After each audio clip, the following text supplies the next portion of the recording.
Mingus Marauder Football is on the air. Your 2024 Mingus Marauder Football coverage is brought to you in part by Jones Ford Verde Valley, Arizona's best. On 260 in Cottonwood, visit Jones Ford today. Jennifer Griffin State Farm Insurance. Like a good neighbor, State Farm is there. Taylor Waste, the best local option for service tailored to your needs. Yavapai College, serving students with opportunities and resources at 6 campuses across Yavapai County. Reese's Tire and Automotive Tire Pros, more miles for your money. Tiffany's Construction Value, engineering on every project. Gettles High Desert Mechanical, heating, cooling, and plumbing. Don't settle, get Gettles. Consideration also provided by All Price Insurance in Cottonwood, helping you find the best option for your insurance coverage. Fiskor Heating and Cooling, serving Northern Arizona residents and businesses. They're here for you. Rock Zoo Screen Printing, serving the Verde Valley screen printing needs for over 30 years. Larry Green Chevrolet. Visit them on Rodeo Drive in Cottonwood or shop completely online at LarryGreenChevrolet.com. D-Best Plumbing. They simply believe in getting it right the first time. Sun Country Custom Woodworks, serving Arizona for over 10 years. Longfellow Excavating. We dig your ideas. Call them at 928-300-3792. And now, broadcasting for your 2024 Mingus Marauders, your play-by-play announcers, Nick Yatsenko and Jackie Bessler. Welcome to the cave, everybody. Jackie Bessler, Nick Yatsenko here as we reconvene for high school football after spring break and after the bye week. Interesting enough, both Bradshaw and Mingus have a bye week at the same time. Yeah, it's so tricky. Both teams have had a lot of time to study game film against each other and to see what each team has done this season so far. So tonight there's going to be some big game plans at play. You know, when I was in school, before you went on vacation, even if it was in the middle of the summer, you actually had to check with your varsity coach before you went on vacation to find out what he had planned. I feel that, Jackie. I know. And when you came back, you might not start if you went on vacation. You may not play for the rest of the season. Right. Yeah, no, absolutely. So, yes, definitely. So I think it's a great idea before you go on vacation, check with your coaching staff to make sure that that's going to work out. I hope everybody listening, everybody watching, I hope that you enjoyed fall on Tuesday. It's over. It's over. I feel like the week before we were sweating in the box, and now it's freezing, and we have jackets on in the box.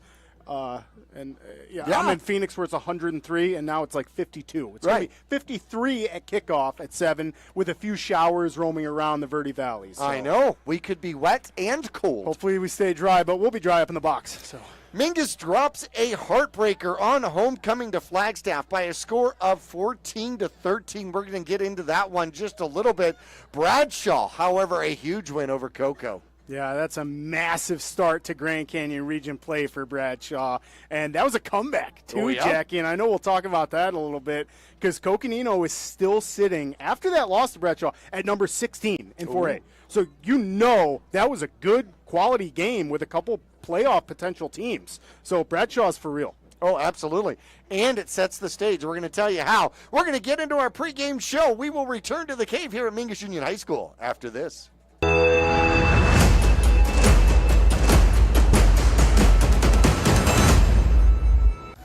All Price Insurance on Main Street in Cottonwood is your local insurance provider for personal and commercial insurance. Call and compare over 150 different insurance companies for home, auto, commercial, RV, motorcycle, boat, or ATV. Specialty insurance and insurance bonds are no problem at All Price Insurance in Cottonwood. For over 20 years, Roxu Screen Printers has been the Verde Valley's choice for custom business and sporting apparel. Bring your ideas and logos to Roxu Screen Printers and watch as your creations come to life. Choose from an extensive selection of items available for your company, team, or organization's logo. From t-shirts and hats, specialty items, and embroidered company attire, you can get started with a quote by calling 928-646-5734 or email dawn@rockzoo.com. That's ROKZOO.com. Larry Green Chevrolet has been an important partner to this community for over 30 years. Whether it be offering outstanding service and deals to the Verde Valley or providing support to schools, charities, and community events, we have made it a part of our business. We love and support the growth and future of Cottonwood and our surrounding areas. That's why we refer to our dealership as the People Place. Larry Green Chevrolet is a proud sponsor of Yavapai County, and we are proud to support our Mingus High School football. Go Marauders! Call Rick or Scott Stokes at Sun Country Custom Woodworks about cabinets for every purpose and every budget. Sun Country Custom Woodworks can custom build cabinets for your dream kitchen or bath, adding tremendous value to your home. Organize the garage and store stuff right with a call to Sun Country. And ask about money-saving options, including modular cabinet choices. You know, your cabinets may not be from this century. For ideas, start at suncountrywoodworks.com.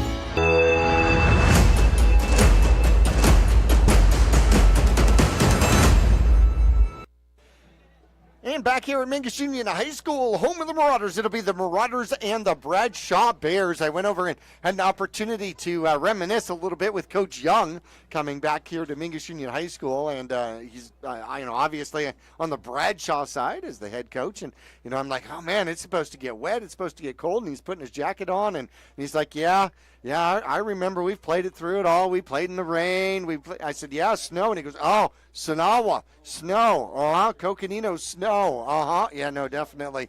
So, yeah, no, he's remember. He's like, yeah, no, we played through it all. So here the Mingus Marauders 1-5 on the season. Mesquite also drops to 1-5, our first game, whom we lost to 21-20. That was one I'd love to have back. They lost to Combs, number 15 Combs, 50-14. They match up with number 4 Arcadia. Woohoo! Ouch. Arcadia is undefeated 6-0. Estrella Foothills is 5-2, and they devastated Alhambra by a score of 61-8. They will be at 3-3 Washington here tonight. Blue Ridge remains perfect with a 62-7 win over Fountain Hills. Tonight they will be at number 8 and 6-1 Payson, whose only loss came to Coconino. How about that? And so they are number 5 in 3A, Blue Ridge, that is. Copper Canyon, Mingus beat Copper Canyon. They lost 21-20 to Washington. Come on, give us some power points. They will host 1-5 Maryvale, and they will come off of a bye week as well. Deer Valley sits perfect, and they are actually knocking on the top 10 of the of the 4A rankings out there. They dominated Washington 42-3. Now they've got a bye week. They're sitting at number 11. Flagstaff, they had a bye week, and then they went on to play number 8 Prescott. That didn't go well for them, did they? No, that game happened last night. So a Thursday night game for those Grand Canyon region teams, and Prescott had the better edge of that, 30-3. 30-3. So 10 times, right?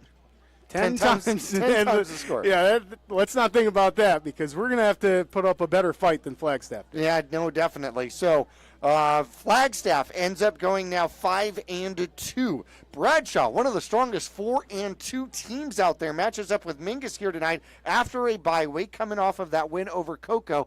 Coming from behind, they were down at halftime, came back to score the final 14 points of the game to win that one 27-20, and they will now match up with Prescott next week. That could have huge implications for the Grand Canyon region.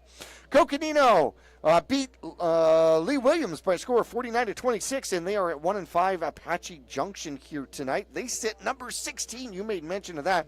Lee Williams goes into their bye week here tonight, and then of course Prescott, after their win yesterday on a Thursday, will probably move up from that number 8 position, because in the rankings right now, Northwest Christian, whom they beat by a failed 2-point conversion at Prescott, is sitting number 7. So it's very possible that Prescott, with that win, might go up a spot or two and climb into that top 8 a little higher. It really could, Jackie, and we were talking a little bit about that during the break. It's just funny to see how close these top 10 teams, let's say, are within each other in power points, and it seems like all the one-loss teams that are in the top 10 are to each other.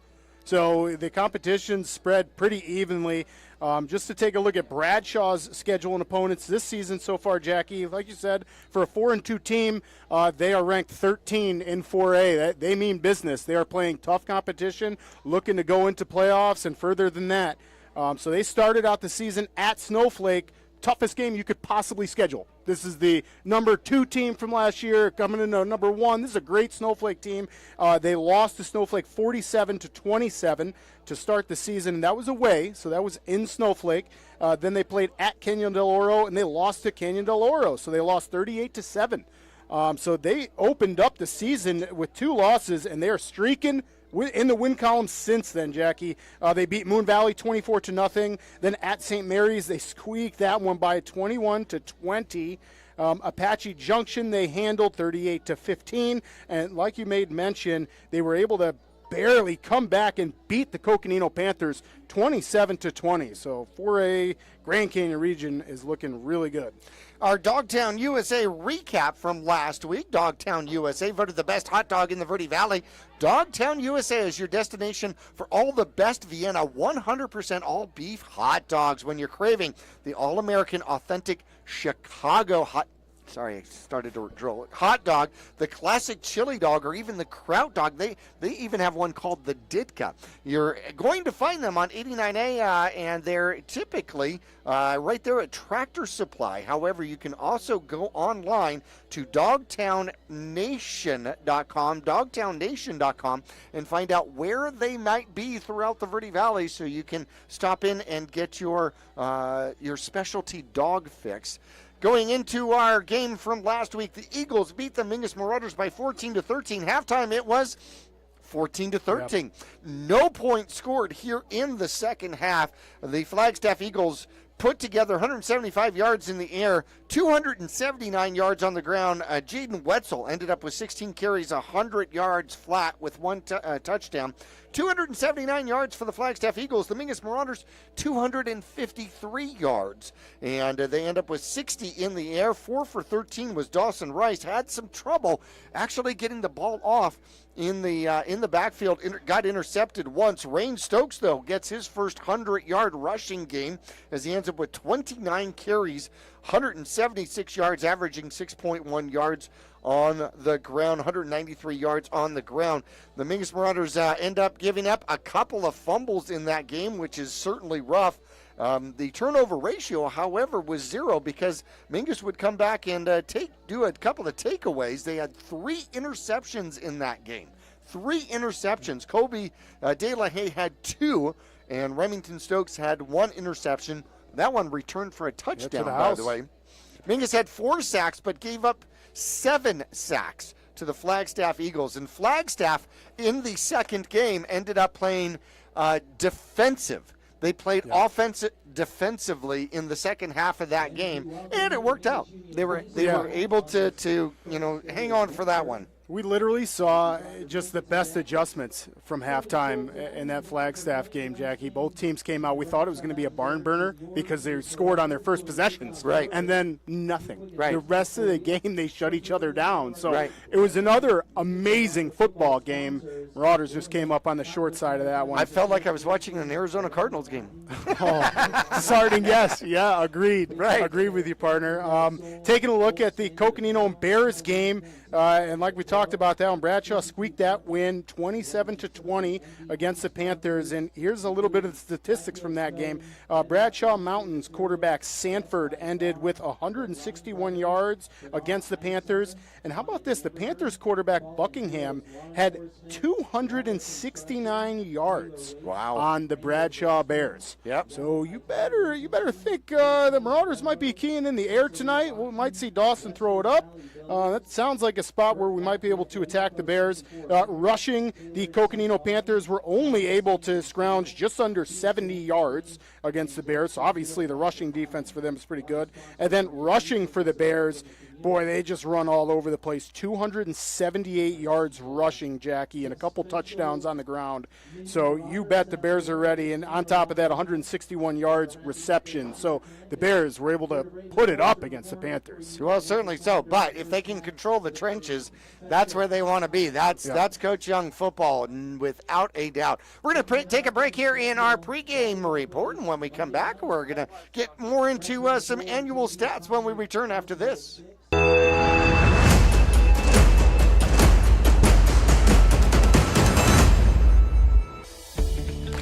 Yavapai College has many degree and certificate programs to get you on track to a rewarding, well-paying career in a variety of industries such as healthcare, manufacturing, construction, elementary education, and art. Fall semester starts on August 15th, so there's still time to register.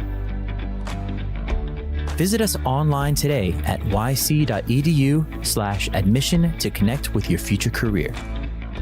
Stay cozy and comfortable with Fiskor Heating and Cooling. At Fiskor Heating and Cooling, we bring warmth to your winters and cool comfort to your summers. Our friendly team of experts is dedicated to keeping your home just the way you like it. Whether it's a tune-up, repair, or a brand new system, you can count on us for reliable and speedy service with a smile. Your comfort is our priority. Choose Fiskor Heating and Cooling for a happier, cozier home. Call Fiskor Heating and Cooling. We're here for you. Let's go, Marauders!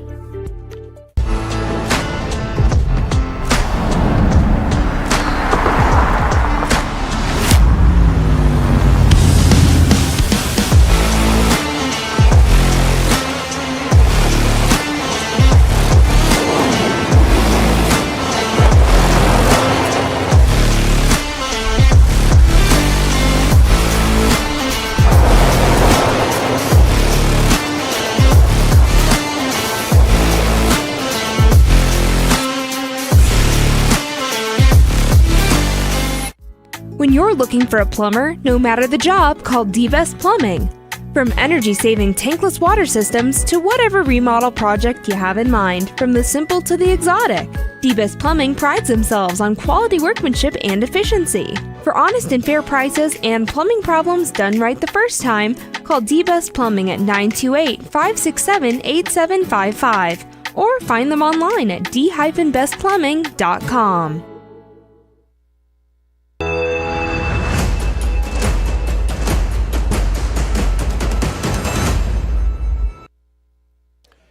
Getting ready for the Mingus Marauders and the Bradshaw Bears here at Mingus Union High School. Jackie Bessler and Nick Yatsinko along with you. Last year, the Bears took care of business against the Mingus Marauders, 34-7. It was 28-0 at halftime, and the Mingus Marauders ended up winning the second half by a score of 7-6. In that one, Rain Stokes was the quarterback last year, 8 for 19, 112 yards, and ended up throwing 2 interceptions.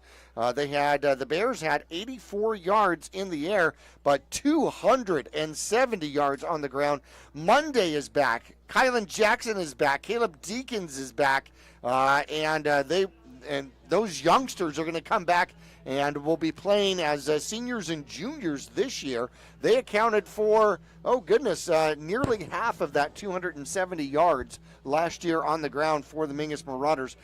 De La Haye ended up with 5 carries and 26 yards, and then ended up injured. Well, actually, it was Grijalva that was injured in this particular game. Came out 1 carry and said, can't do it. Leading receiver for the Mingus Marauders that is coming back, Kobe De La Haye, went 1 catch for 8 yards, and the Mingus Marauders had 3 turnovers. The Bradshaw Bears had 2 last year. Remember James Giggy, who went on to ASU? He led all tacklers with 11. Actually, Elias Calandra also had 11, and Isaiah Latham had 11 tackles last year as well. However, 6 sacks by the Bradshaw Bears last year. Ouch. That's going to be something Mingus is going to have to take care of here for this game. Yeah, and the Bears have quite the depth chart, Jackie. We were a lot of big guys on that offense and defensive line for the Bears, and they'll be spread all over the place.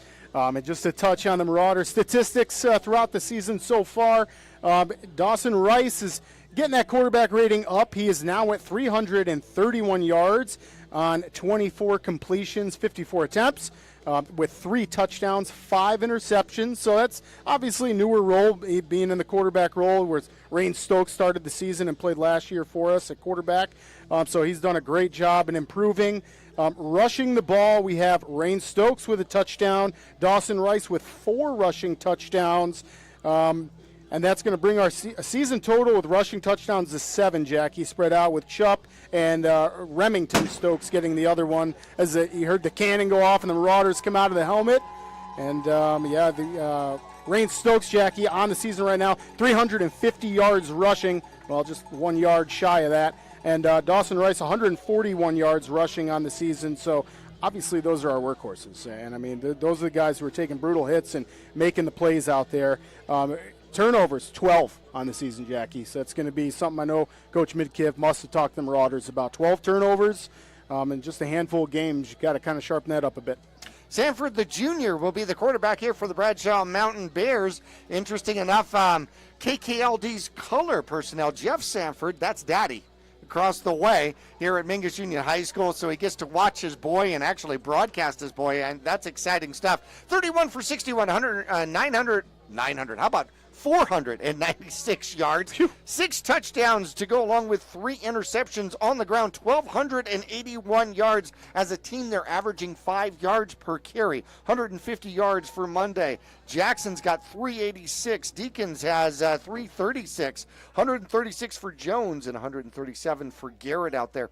Hughes has 72 yards in reception. Lund has 62, led by Tolbert, who has 7 receptions for 103 yards. I am wrong. It is Kylan Jackson, the junior, that has 10 receptions and 177 yards.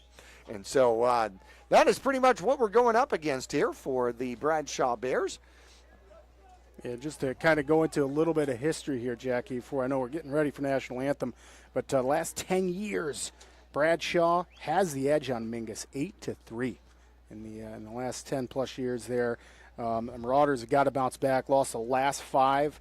Last year it was 41-0, or it was a little bit closer than that, then 41-0, then 21 we lost to Bradshaw 57-45. In 2020 lost to Bradshaw 42-6, and in 2019 lost to Bradshaw 64-7.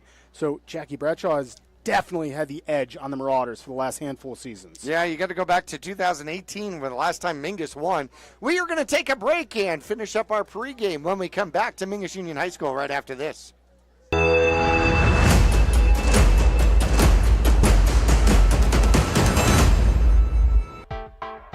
I'm Chris. And I'm Tandy, owners of Taylor Waste. We are homegrown in the Verde Valley and nearly your last local choice. We want to be your first choice for residential and small business garbage service. Get a free month service when you make the switch to Taylor Waste. And enjoy monthly service as low as $19 per month. Visit TaylorWaste.com for more information. Or to start service, call Taylor Waste at 649-2662. Taylor Waste, service tailored to your needs.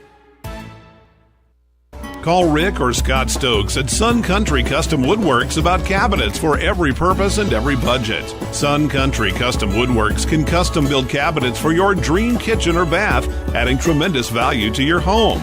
Organize the garage and store stuff right with a call to Sun Country. And ask about money-saving options, including modular cabinet choices. You know, your cabinets may not be from this century. For ideas, start at suncountrywoodworks.com. For 4 generations, the Gettles name has been synonymous with heating and cooling ingenuity. Since 1987, Gettles High Desert Mechanical has established itself as the premier HVAC company in northern and central Arizona, having not only survived recent economic setbacks, but thrived and grown during those times.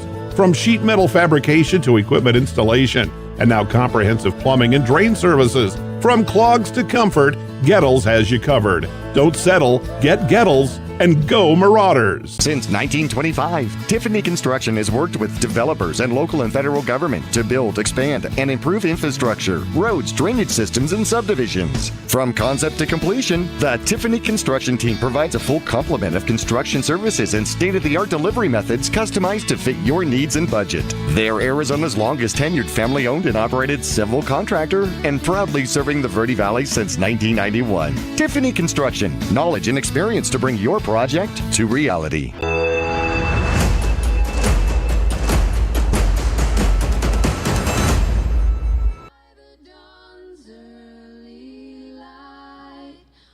So proudly we hailed at the twilight's last gleaming, whose broad stripes and bright stars through the perilous fight o'er the ramparts we've watched were so gallantly streaming, and the rocket's red glare, the bombs bursting in air, gave proof through the night that our flag was still there.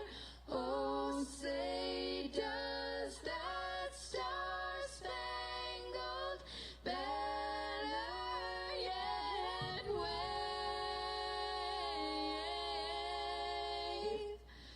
o'er the land of the free and the home of the brave?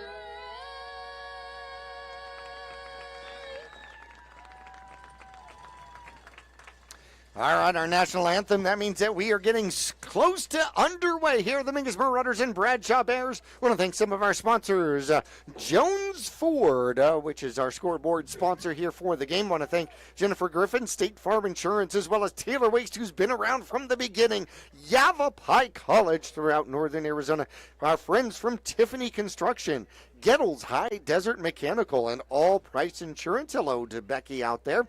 How about D-Best Plumbing and Fiskor Heating and Cooling? And plumbing, by the way. Larry Green Chevrolet, Roxu Screen Printing, hello to Don, and Sun Country Custom Woodworks, Mr. Stokes. Longfellow Excavating is our halftime sponsor out here as we get ready for the coin flip out here. Coin Flip is brought to you by State Farm Insurance, the office of Jennifer Griffin, and pleased to be a part of the Mingus Marauders broadcast for year after year.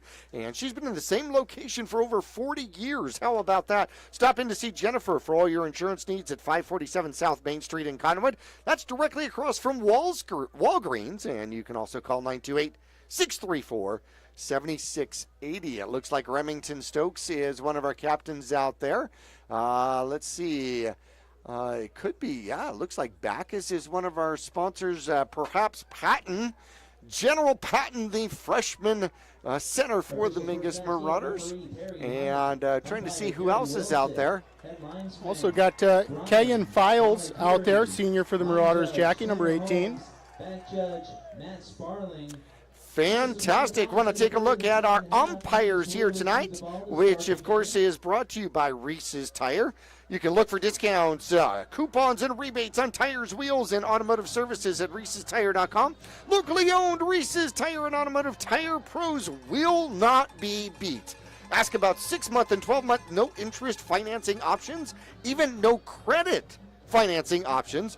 You can go to Reese'sTire.com for details. Reese'sTire.com for details. And Jackie, tonight our referee is Perry Hike.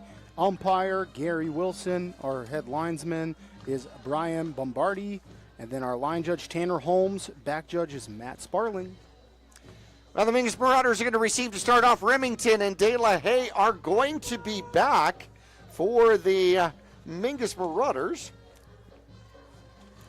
Starting on offense, Jackie, you're going to start with General Trenton Patton. He's going to get it going at that center spot. That means that every defensive tackle needs to come up and salute before he goes down, right? I love it. Agreed. I think so. Trevor Head is going to kick off for the Bradshaw Bears. They're going to kick off from the near hash mark. They are wearing their white uniforms with the red numbers. The Mingus Marauders in the red Mingus Marauder uniforms with the now white numbers. The kick is up. The kick is going to be short. De La Haye will take it right at about the 13-yard line. Tries to get to the outside, gets to the 20, and then gets double hammered out there by two Bradshaw Bears. Yeah, that's great kickoff coverage right there. I mean, Marauders didn't even have a chance to get on their blocks, and Bradshaw was down there. That was a really short kick. You'd think De La Haye would have had some room to take that. He caught it at like the 18 or something and just barely got past the 20. I think he was more at the 13 and got out to the 21, somewhere along those lines. So the Mingus Marauders set up with four receivers, two to either side, and it is going to be Rice that will hand it off, and they will go to Stokes. Stokes tries the right-hand side, picks up a couple. Yeah, and that's Jordan Watson already with a big pancake or a pizza block, if you will, out there. And the offensive line trying to make a hole where Raines can run through it, and he's able to get just a yard by lowering his shoulder. See if we got some new numbers out there in the line for the Mingus Marauders. Once again, spread offense for the Mingus Marauders. Bradshaw rushes four. Oh, how about this? Stokes is going to be the quarterback. He's going to take it and run. Takes on a tackler just short of the 30. And will get taken down at about the 29-yard line. That'll bring up third and short for the Mingus Marauders as he picks up 7. Yeah, and that's going to be Drayvon Gilbert on the tackle, Jackie. And I'll tell you what, that's got to hurt. I mean, Drayvon, welcome to Raines Stokes. I mean, he's just going to lower his shoulder and hit you. Raines could have probably sidestepped him, but nope, he's going to drop his shoulder and try to just run him over. Spread offense once again. There's the snap. It is low. Mingus will take it, and this time Dawson Rice ahead for one out to the 30. Interesting. So Mingus with fourth and short now. Fourth and less than a yard, but at their 30-yard line. What do you do? Wow, yeah, contemplation time. It looks like Coach Midkiff is sending in the punt team, and I do agree with that. Although it's just 1 yard, just too early in the game to give Bradshaw the ball this close. Bradshaw sends two back, and it looks like this is a new format for the punt formation. It is a regular, almost collegiate punt formation. Sada's going to come in from the, and we're going to get a foul. I think Mingus has too many men on the field. Yeah, and you saw Sada run in late. And, yeah, you're exactly right, partner. They're just not sure who's supposed to be out there right now. A little bit of a mix-up between Sada and De La Haye. So 4th and 6, the ball sets back at the 25. Bradshaw puts two men back, so it's harder to punt around them. Stokes is sitting at his own 13-yard line, waiting for the long snap. There is the long snap. It is high. He comes down with it, and the punt is off, and it is going to bounce and then get picked up. Ooh, and then hit immediately. That was a dangerous pickup out there by number 5 for Bradshaw. That would be Gage Benjamin, but a foul back where the punt took place. Yeah, I saw that flag get thrown back there too, partner. I'm not quite sure what the ref saw there. But we have Rice limping off of the field at the moment. You know, he was getting up gingerly just a couple plays ago, so he's going to have to probably do some stretching on the sidelines. It looks like they're moving the ball downfield, so right now it doesn't quite look like that flag's meaning too many men on the field again for the Mingus Marauders. Yeah, that's coming back. And that... Oh, goodness.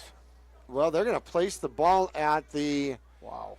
Mingus Marauder 38-yard line, so apparently that's going to be a 15-yard penalty against the Mingus Marauders. It's called the two in a row penalty right there. First down for the Mingus 38.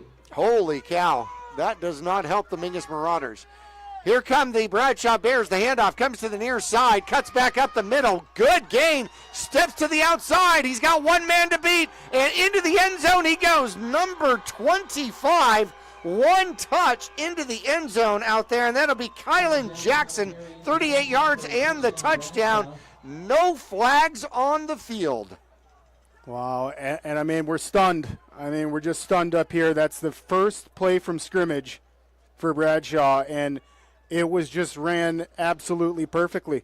I mean, Jackie, both guards pull for Bradshaw there. They pull to the right side of the field. They both get on a linebacker and have great blocks, and then Bradshaw's off to the races, untouched. Extra point attempt. The snap is good. The kick is up. Looks good. It is good. And 9:30 left to go in quarter number one. A one-touch. Bradshaw takes the lead 7-0 over the Mingus Marauders. We're back after this.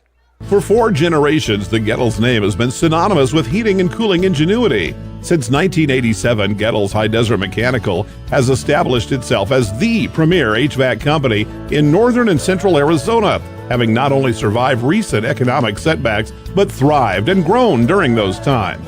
From sheet metal fabrication to equipment installation, and now comprehensive plumbing and drain services. From clogs to comfort, Gettles has you covered. Don't settle, get Gettles, and go Marauders.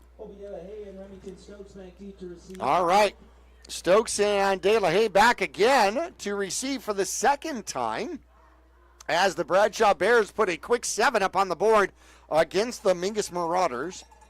The kickoff is going to come down to De La Haye. He's at about the 8-yard line looking for blocks this time. Comes to the near sideline, tries to get around. Nope, that's going to be Stokes, pardon me. They switch sides, and Stokes is going to get out to about the 26-yard line. And so the Mingus Marauders, 27-yard line, they'll start there for their second drive. Yeah, you just got to shake that off, right, Jackie? I mean, you had your first offensive possession. You didn't get a first down, but what you did do is you got really close, and then a penalty backed you up, so you had to punt. But Marauders, nonetheless, got off to a quick start. Just got to get a first down and get some momentum offensively. So Mingus puts 4 receivers to the other side. Stokes is going to run behind all those blockers. He's got good running room, and will pick up 8 on the quarterback keeper. So it looks like Mingus is going back and forth between Stokes and Rice here for the quarterback position. I like it, Coach Midkiff being a little deceptive out there with his talent. Why not? So Remington Stokes is in the backfield. I wonder if Rice is on the bench over here getting the left leg looked at, and it's going to be Remington Stokes piles into the Bears defense and picks up 1. That's going to be 3rd and short. Yeah, and that must be Dawson's ankle bothering him, Jackie, like we saw him walking a little bit gingerly early on in the game, so you're right, and that's why we see Raines back there taking the reins again, if you will. Mingus comes out 3 receivers. They keep spreading out the Bears. Have only attempted to throw the ball once. They do hand it off. Up the middle goes Stokes. Stokes gets past to the 45-yard line and then driven back. But he'll pick up the first down for the Mingus Marauders. Just a beautiful run, and Stokes runs just like the other Stokes. Like brothers, they got to be competitive, man. That's a great run by Remington. Mingus with a first down on their own 46-yard line. Low snap. Stokes looks to throws, and tried to get it out to Chupp. Not quite on line. And defensively out there is going to be number 34. That's going to be Venezuela. 2nd and 10. Frustrating, too, Jackie, is we just saw Dawson Rice try to come back out, and his ankle was just bothering him too much. So in frustration, he heads back to the sideline. So he's going to get that looked at a little bit further. Out of the shotgun, Stokes takes the snap, looks to throws it downfield. He's got Chupp down there, and it is broken up.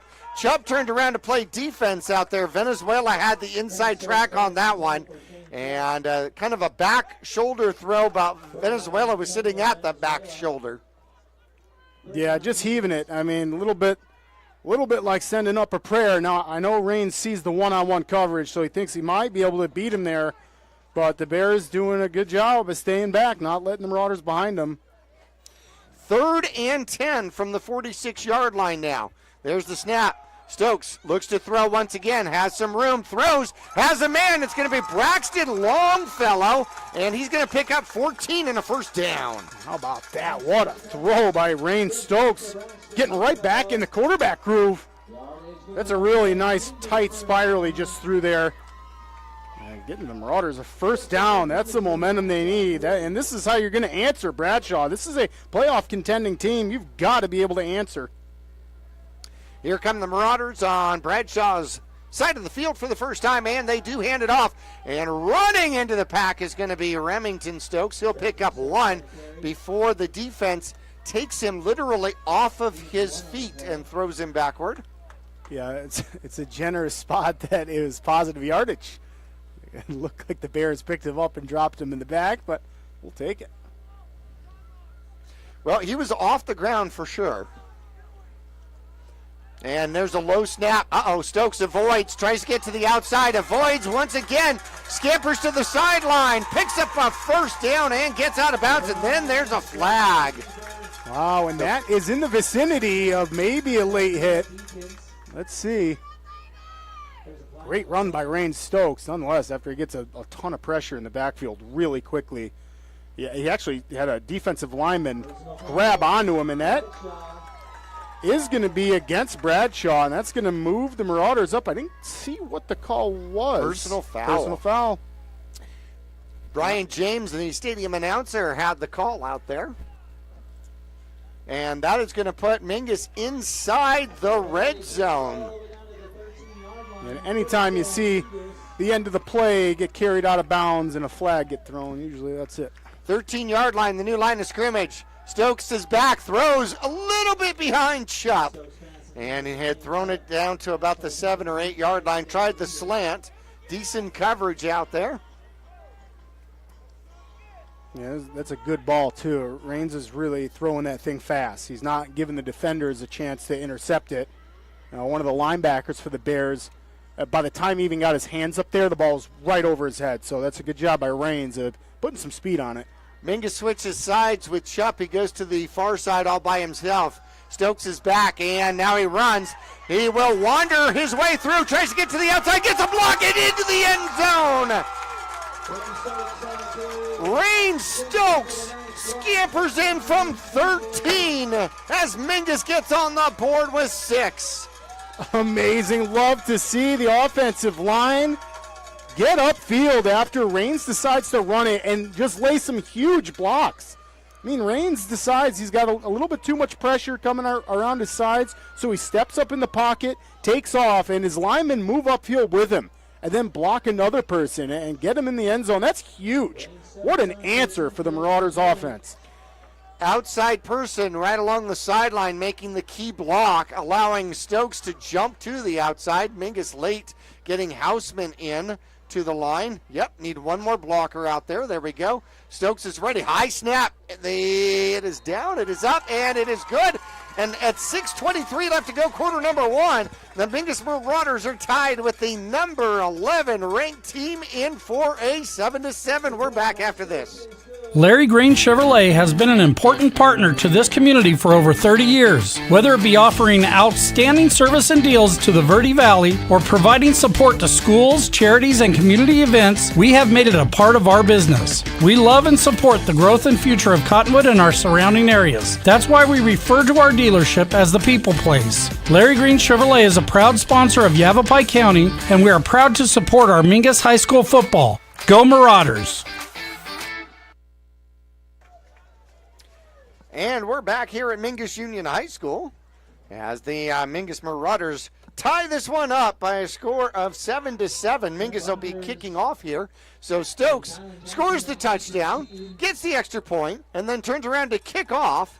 And he will kick this one deep. And no, he's going to dribble it on the ground. It is picked up at about the 20-yard line. And then Mingus spins him down for a big tackle out there. And it's going to be Remington Stokes with the tackle. What a cold celebration. You see that? That's all business right there.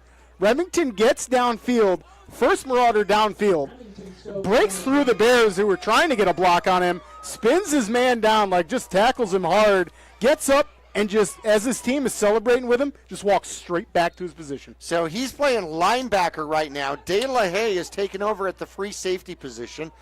So Remington Stokes, your quarterback, now is playing the other linebacker position, and here come the Bears outside, running through 1-2 tackles, and then Mingus able to gang tackle as they will keep it to about a 3-yard run. And on the run, it looks like Hughes, number 3. And that's a good job. Colby De La Haye coming in and helping out there. The Marauders had a few chances to bring the ball carrier down there. You can't let them get away with too many misses. 3 yards on the carry, and then straight up the gut go the Bears. That one's going to be close to a first down, and that is going to be number 40 on the run. That's going to be Garrett.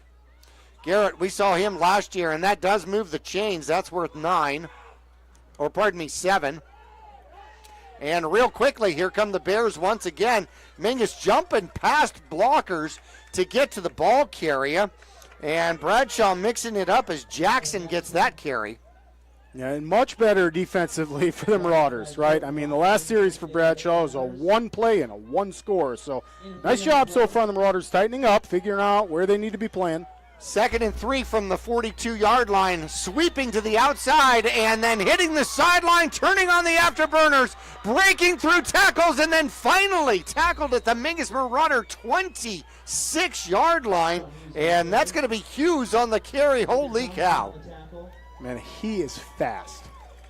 And that's an incredible run right there. I really thought the Marauders were going to have him in the secondary, and nope. I mean, he just bounced off somebody and then separated really fast. 41 yards on the run and working fast. Here come the Bradshaw Bears once again.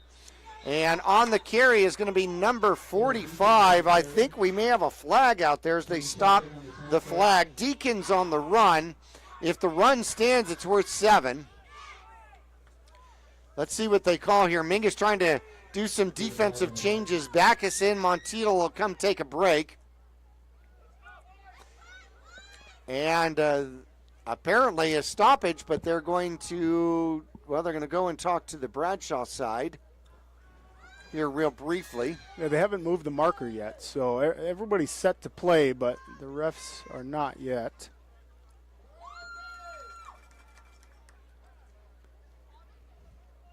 I couldn't tell. It looked like maybe a sideline warning. I didn't quite get No, they're marking it off.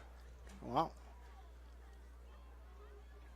But they pointed at the Marauders. There we go. So they pointed at the Marauders. Okay, so there was a penalty against the Marauders, a 5-yard penalty. And the question was, do you want 1st and 5 or do you want the play? And they took the 1st and 5. So they took the 5-yard penalty. Quick hitter. And away go the Bears into the secondary, inside the 10. And pounding his way through is going to be Deacons on the carry with number 45 out there. Yeah, and that Bradshaw offensive line's getting off the ball really fast, Jackie. They're getting up in the secondary, so the Marauders are going to have to shed those blocks.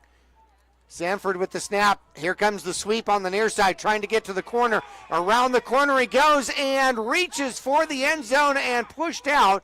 It's going to be Thompson with a touchdown saving tackle, but it's going to be 8 yards, and it is going to be 2nd and goal from about the 1.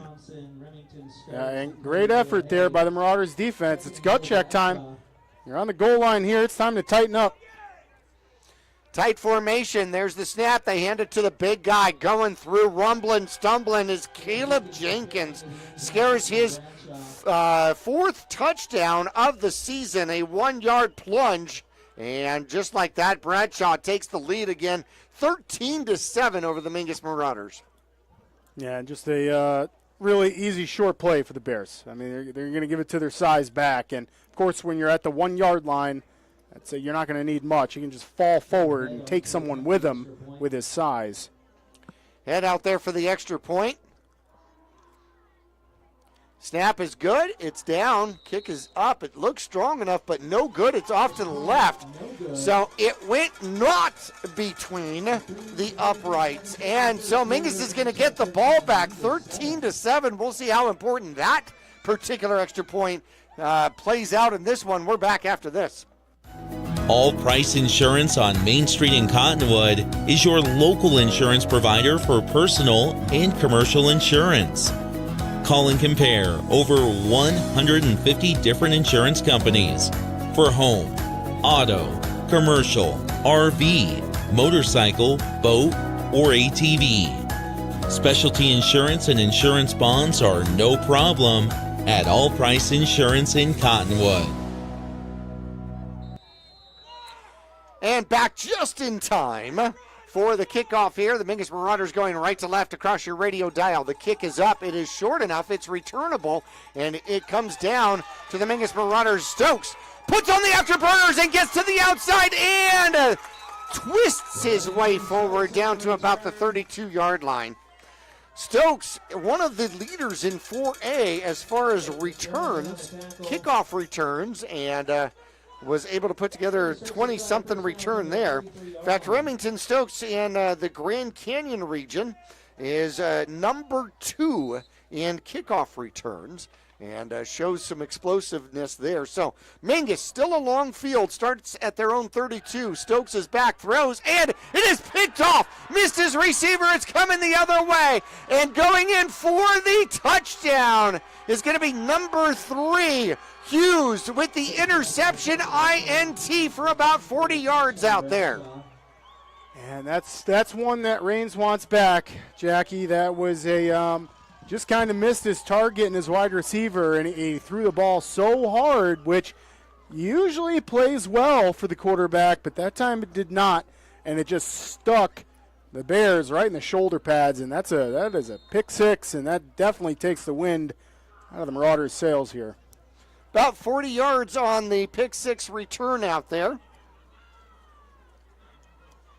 And it puts the Mingus Marauders down 19-7. We'll see if Coach Young decides to go for 2 since they missed the extra point. And that is exactly what they're going to do. Sanford comes out, quarterback. In the backfield is going to be Jackson. And then we have a timeout on the field. Nope, we're going to have a delay of game against the Bradshaw Bears. Now they're going to move it back. Now, does that change your focus? Do you go for 1 now? Yeah, that's got to influence you a little bit, but no, it does not look like Coach Bob Young is going to remain with the call. No, absolutely, he's going to do that. And there's the handoff, and driving his way toward the end zone, and does he get in? No, just stopped ever so short of the goal line. The Mingus Marauders stand. The 2-point conversion no good, 19-7, and we will be back for the kickoff back to the Mingus Marauders right after this. When you're looking for a plumber, no matter the job, call D-Best Plumbing. From energy-saving tankless water systems to whatever remodel project you have in mind, from the simple to the exotic, D-Best Plumbing prides themselves on quality workmanship and efficiency. For honest and fair prices and plumbing problems done right the first time, call D-Best Plumbing at 928-567-8755 or find them online at d-bestplumbing.com. And here we go. We just did this less than a minute ago. 21 seconds ago, we had a kickoff. Mingus is going to get a kickoff again here. Bradshaw scoring back-to-back very quickly. They topped a rushing touchdown and then a pick 6 touchdown. This kickoff is going to go to the opposite side, and it is going to be De La Haye. De La Haye will take it. He'll try up the middle. Gets by one tackler, skims his way through. I'm not exactly sure how he was fitting through that, but he gets out to about the 25-yard line. He was got skinny. He got super skinny going through that. Yeah, great job using your patience. And you're right, he was sidestepping a little bit there, so he's trying to get in between his blocks, Jackie, and that is what a great running back would do. So that's why you see Colby get some really good return yardage. Hide behind the guys in red. That's right. All right. Sneak behind them. Get under that jersey if you can. That is definitely how you do it, baby. All right, 3 receivers to the top. There's the snap. As the flag flies, the throw is coming to the near side, and it is broken up. Chupp was covered. In fact, there were 4 Bradshaw Bears around him, and he almost came down with it, but also almost coming down with it was Monday, number 22. Yeah, and interesting enough, we got both sides signaling that it's the other side that got the penalty. Only the guy in the white is the one that makes the call here, though. The white hat, that is. And we have an illegal motion against the Mingus Marauders that is going to be declined, and they'll take second down. How interesting. Yeah, not surprising move from Coach Bob Young and the Bradshaw Bears. It'll be second down now. 10 men in the box against the Mingus Marauders, and they hand it off. Stokes tries to get to the outside, and somebody grabbed that uniform and pulled him back. No gain on the run out there. I'm glad you saw that, too. It kind of looked like he was running in place for a second. And, yeah, that was one of the Bears with what seems to be the best grip I've ever seen. Yeah, no doubt. I mean, Remington looked like his feet were going to start to kick up pellets from the turf. Well, yeah, like one of the cartoon runners. Exactly. Yep. 3rd and 10 for the Mingus Marauders from their 25. Stokes is back, throws, has a man thrown low, and Chump comes up with it. That should be a catch, enough for a first down. Where are they going to mark it? And he is going to mark it right at the 35-yard line. They're going to give him 10 yards in the first down. Perfect, and that's the momentum you need right there. That's a good job by Raines, just settling down a tiny bit and getting that ball to where only Chup could make the catch. It was low. Yeah, it was low, but it wasn't near a bear. Well, that is true, but it was a great catch by Chup, getting his hands up underneath it. And there goes Stokes, straight up the middle. Power drives forward for 6. I just love that. And that is the Marauders' bread and butter, and Raines Stokes loves it. I mean, he knows how to spread that butter really well. That's a great job. He just runs so hard and lowers his shoulder and hits the defense. He punishes the kids trying to tackle him. He ran right behind General Patton out there. One man in the backfield. Actually, Stokes is going to come down. Montiel's going to switch sides now, and now we're going to get a timeout as the Mingus Marauders had multiple people moving. I'm not sure everybody was on the same page. We're going to take a 30-second break with them. We're back to Mingus Union High School after this.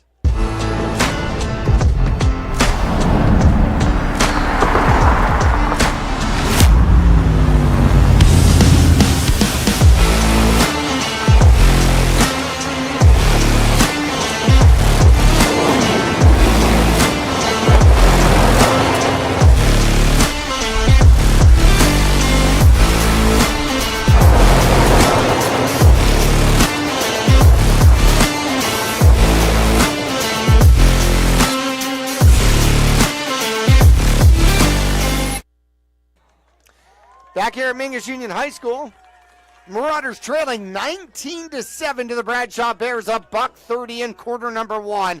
Mingus with the ball at their own 41-yard line. 2nd and 4, there's the picture. Stokes takes the snap, looks, throws, has a man on the outside, and it's going to be Seda with the catch out there. And he will pick up 8. Yeah, great job by the offensive line. I don't give those guys enough credit, but Raines Stokes just had all the time in the world. Stood back there with nobody coming at him. 4 Bears on that defensive line, and that time he had all the time.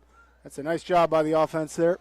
Mingus moves the chains ever so close to midfield at the 47. Low snap, gets behind Stokes, picks it up, throws, has a man still, gets back to the line of scrimmage. Is Remington. Stokes with the reception. He might give him 1 out of that. How do you do that? I'm not sure. I don't even know how you can take a hit like that. I mean, Remington caught that in the air and just got smashed. Well, he did, but how did he even make the throw? The ball was fumbled. It was behind him. It's very Mahomes-like. Mahomes-ish? Mahomes-ish. And it is a 1-yard gain. Stokes puts it up, has a man on the far side, and where is the flag? Where is the flag? Chop was covered up by Venezuela. Wow. If he was a robe, he couldn't have been any closer so to that him. is classic textbook pass interference right there, where the defense doesn't look for the ball at all, and Shane Chupp is trying to make a play on the ball, and the defense just hits him. So Coach Midkiff, you bet, is absolutely getting an explanation for this one. That was textbook, Jackie. I mean, you called that. I think a few fans would like an explanation. Yeah, and Coach Midkiff can't believe it. 3rd and 9, just the same. 3 receivers on the left-hand side. Here come the Mingus Marauders trying to keep the drive alive. Low snap once again as Stokes looks like he might have to run. Throws, has a man. Oh, does he have a man? Yes, he does. Who did he hit out there? His brother. Remington Stokes with the first down as he'll pick up 11.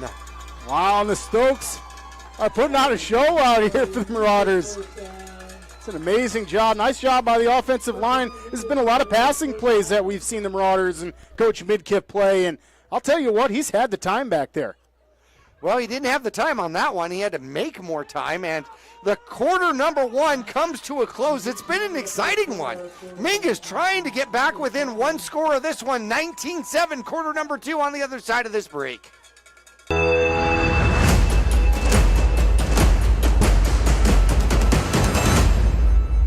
Stay cozy and comfortable with Fiskor Heating and Cooling. At Fiskor Heating and Cooling, we bring warmth to your winters and cool comfort to your summers. Our friendly team of experts is dedicated to keeping your home just the way you like it. Whether it's a tune-up, repair, or a brand new system, you can count on us for reliable and speedy service with a smile. Your comfort is our priority. Choose Fiskor Heating and Cooling for a happier, cozier home.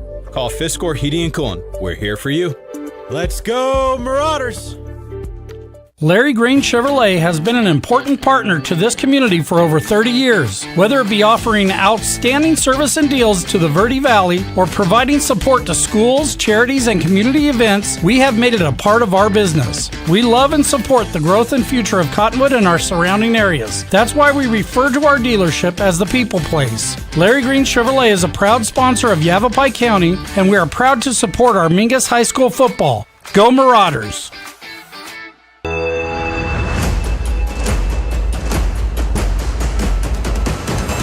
There's the snap. Stokes will throw it short. Gets Remington Stokes out in the flat. Looking for a blow. Violently thrown down on the ground, and he fumbles. I want to make sure that Stokes is okay. Wow, it looked like the Marauders got on top of that. That was De La Haye that saved the ball, and so Mingus will actually get the fumble. Ruski forward for a gain of 9. 6 yards. Well, it'll end up 9 yards on the reception, so to speak.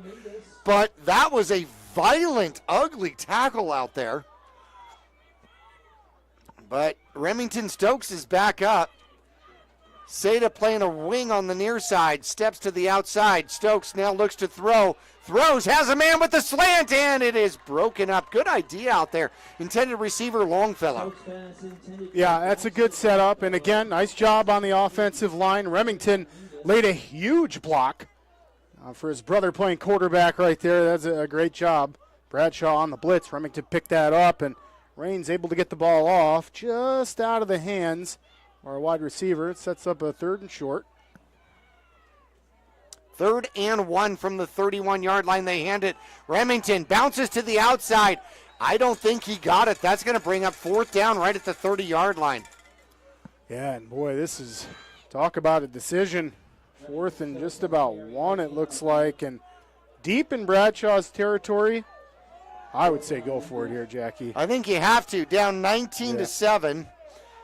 You're approaching 10.5 left to go in quarter number 1. You've got lots of opportunities to run the ball. Mingus spreads it out here. Bradshaw loads the box. They got 7 on the line against the Mingus Marauders. There's the snap. Yeah, Stokes comes to the outside looking for somewhere to go. Throws behind his man, and that is going to be a turnover on downs. The Bradshaw Bears will take over at the Bradshaw 30. Yeah, it hurts to see, and the Marauders offense wants that one back again. Rain's just scrambling out to the sidelines, and he's able to get himself a little bit of throwing time. Just out of the hand, just behind, like you said, partner, just behind Remington a little bit too much. He couldn't turn around to get that one. What they did take away from Rain Stokes was a running lane. Yeah, that's right. That was good pursuit by the Bears. They weren't going to let Rains get upfield. Tight wing formation. Sanford with the snap, hands it to the first man through, and gathers a little bit of steam. Stopped after maybe 4. And that is going to be number 40 with the carry. That's going to be Garrett. Well, I'll tell you what, they got Garrett listed as 5'8", 230. And my goodness, he's every bit of that. He's huge.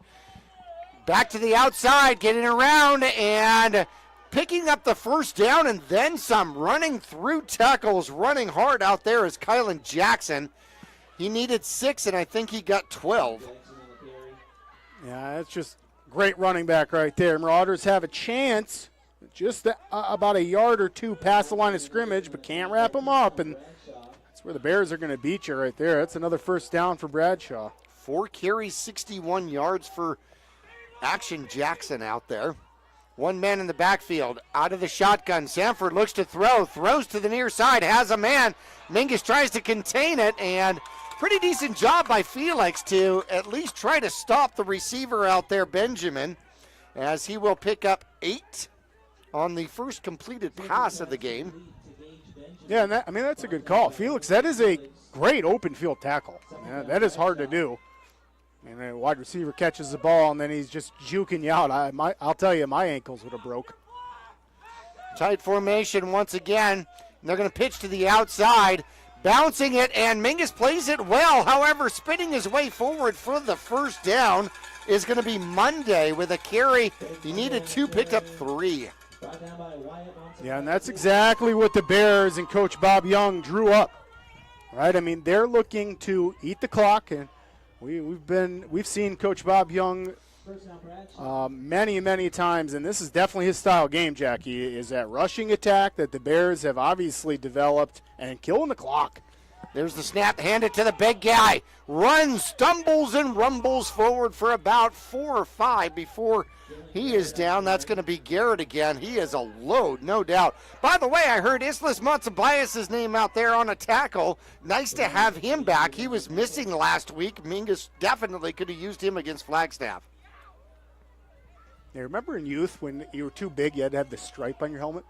It's like Garrett. Or you had to play up to the next division. Good tackle from behind for the Mingus Marauders out there.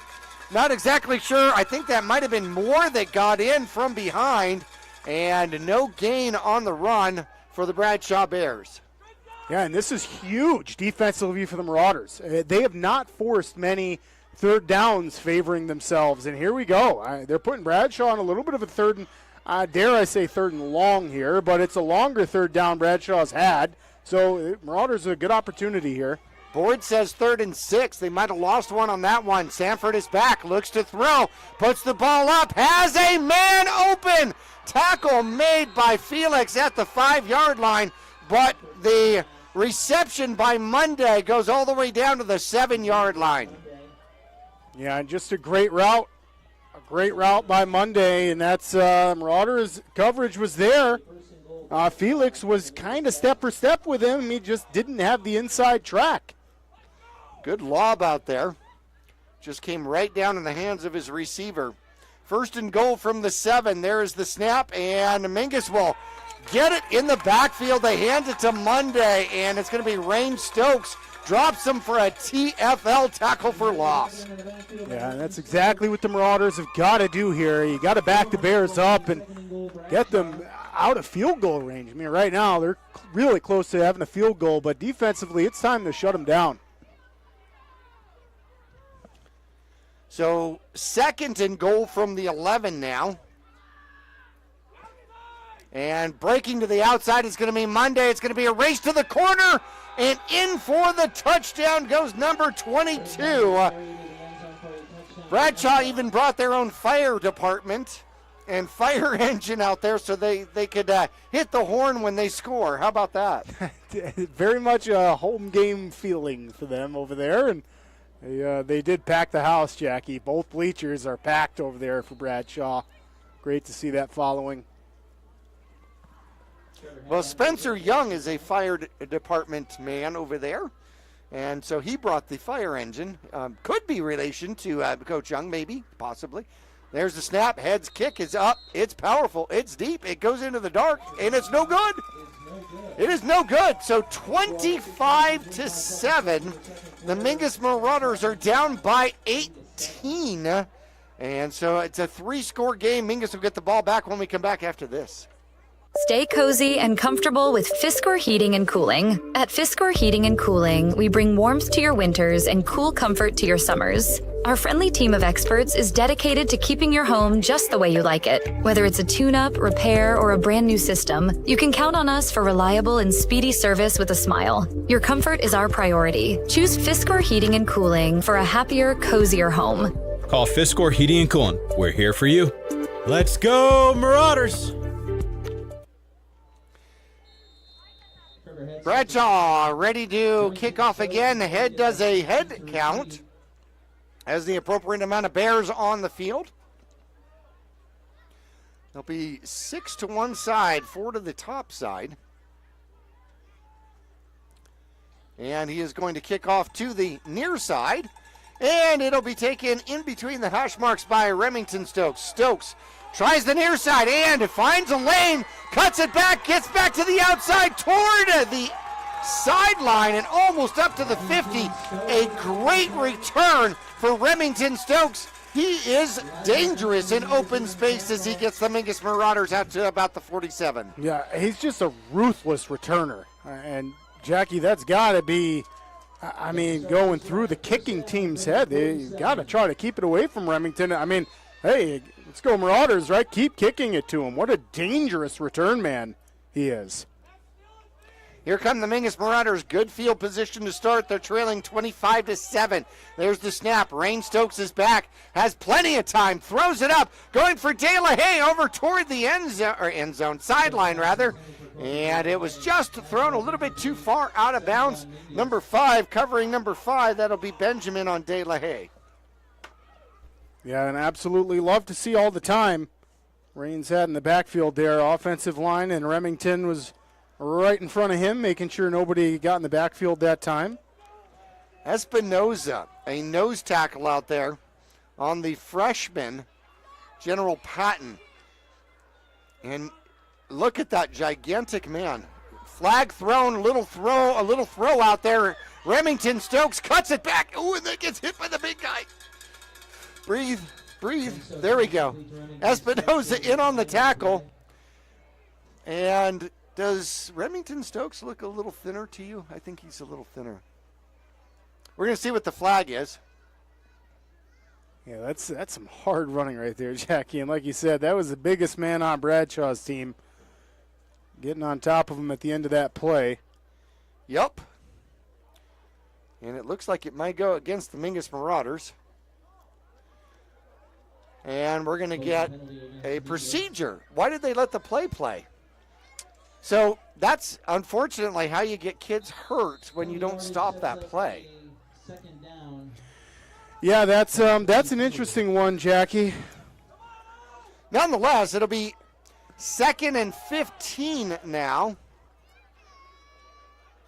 And there's the snap. Stokes is back, has some time, waits, throws, has him. Oh, man. And almost triple covered out there is De La Haye. Stokes tried to throw it downfield about 20-25 yards. Decent throw just into traffic, and it's going to be a 3rd and 15 out there. Yeah, I'd like to see Rains maybe take off with it, Jackie. The last couple plays we've seen outstanding blocking. Bradshaw's only bringing 4, maybe 5, and they're giving Rains a lot of time, at least the offensive line is. So, Rains, if you don't see anything, use those feet. It's a weapon. Seda and De La Haye on the top. Stokes is back, has some time. Comes to the outside now, scrambles, goes around, has room. He's going to run. He's past the 50, out to the 45-yard line, and that's going to bring up a 4th and possible as he needed to get out to the 47-yard line. Oh, they're going to say he got it. How about that? Wow. He picks up 15 with the feet. Wow, what an amazing effort. He's getting the ovation here from the crowd. That is an absolute athletic play right there by Rain Stokes. And good coaching. Good coaching. You called it. Yeah, he's able to get out of that coverage and then just use his feet. Bradshaw definitely playing back against the pass, and Stokes goes to throw once again. Stops, has a little bit of time, throws the ball downfield, and it is intercepted out there. And that might be Monday. It's Monday with the INT. And they will get the interception at the 16-yard line. De La Haye, the intended receiver, and it needed one more Wheatie to get over the top of Monday.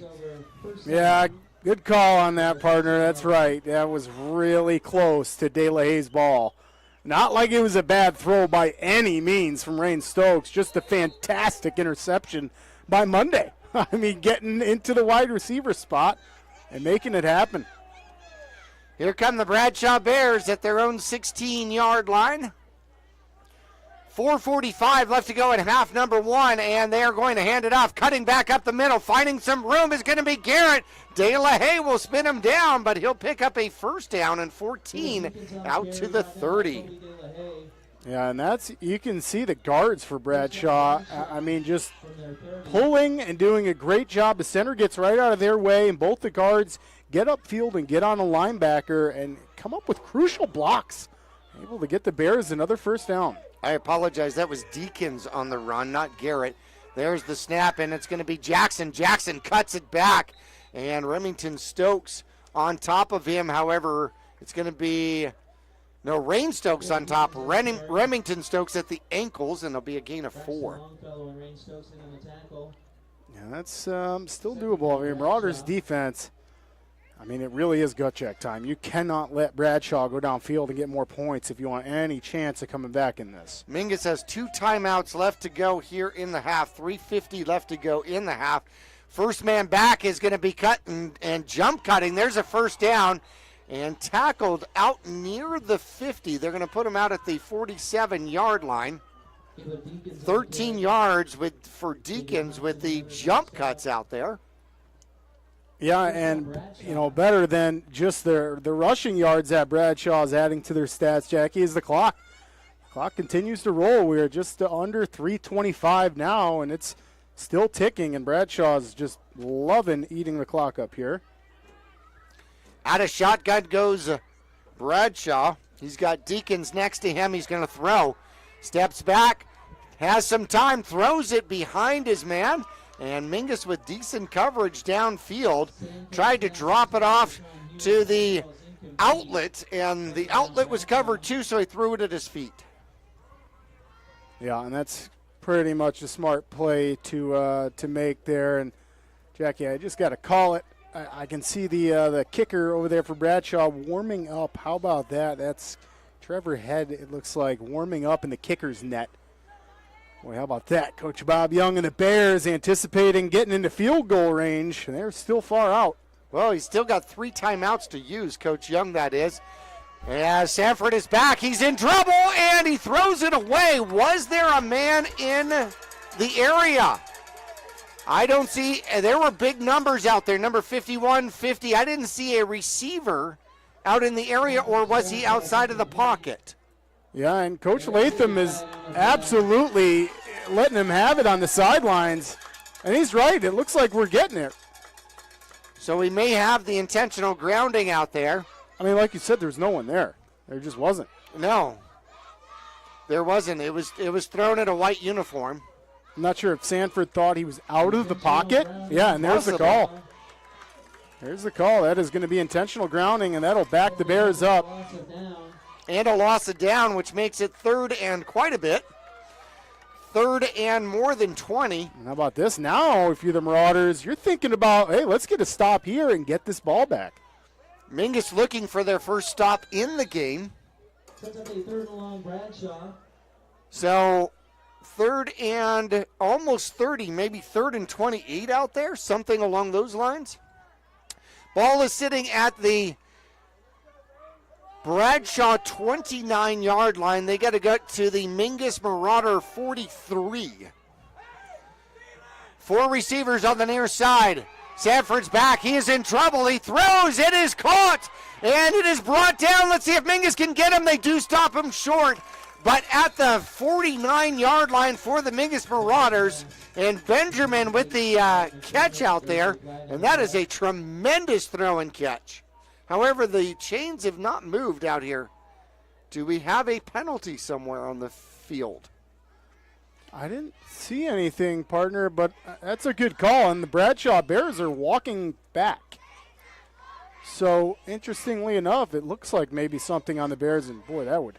So they're asking, I'm going to ask Coach Midkiff whether or not he wants to take the penalty. He does, because 4th and 6 is perhaps dangerous. Right. And instead, they're going to back him back a little bit, which might help Mingus in the field position.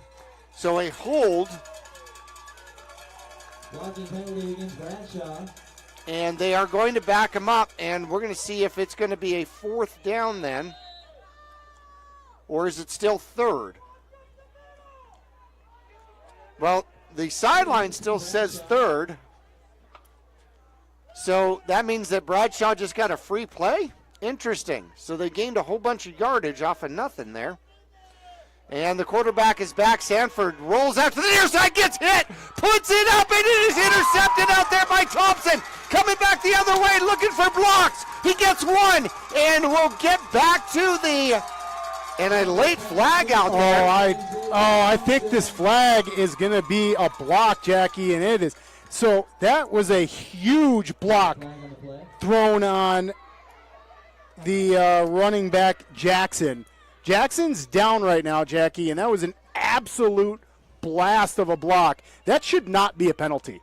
I watched that happen, and then the ref took the flag out. I'm not quite sure if that was the exact reason. Jackson is up and walking off on his own. Yeah, thank goodness. That was on his own accord.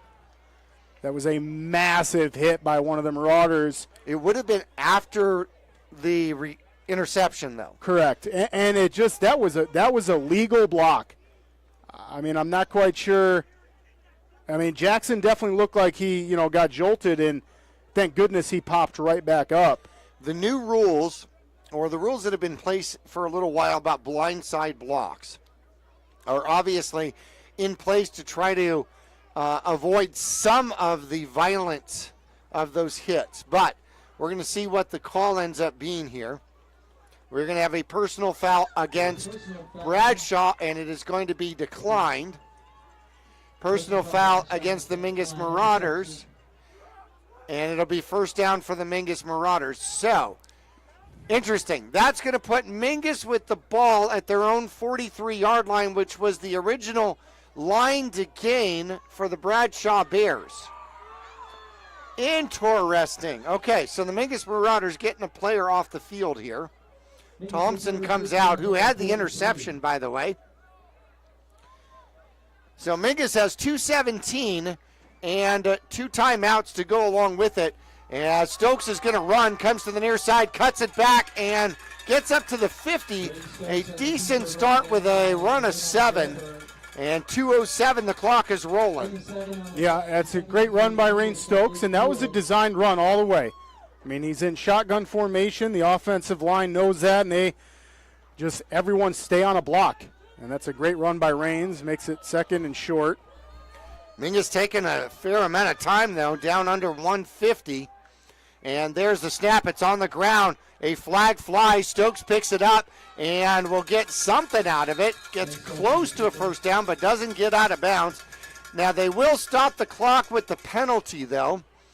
And the flag was thrown before the play started, which is usually a procedure or a movement.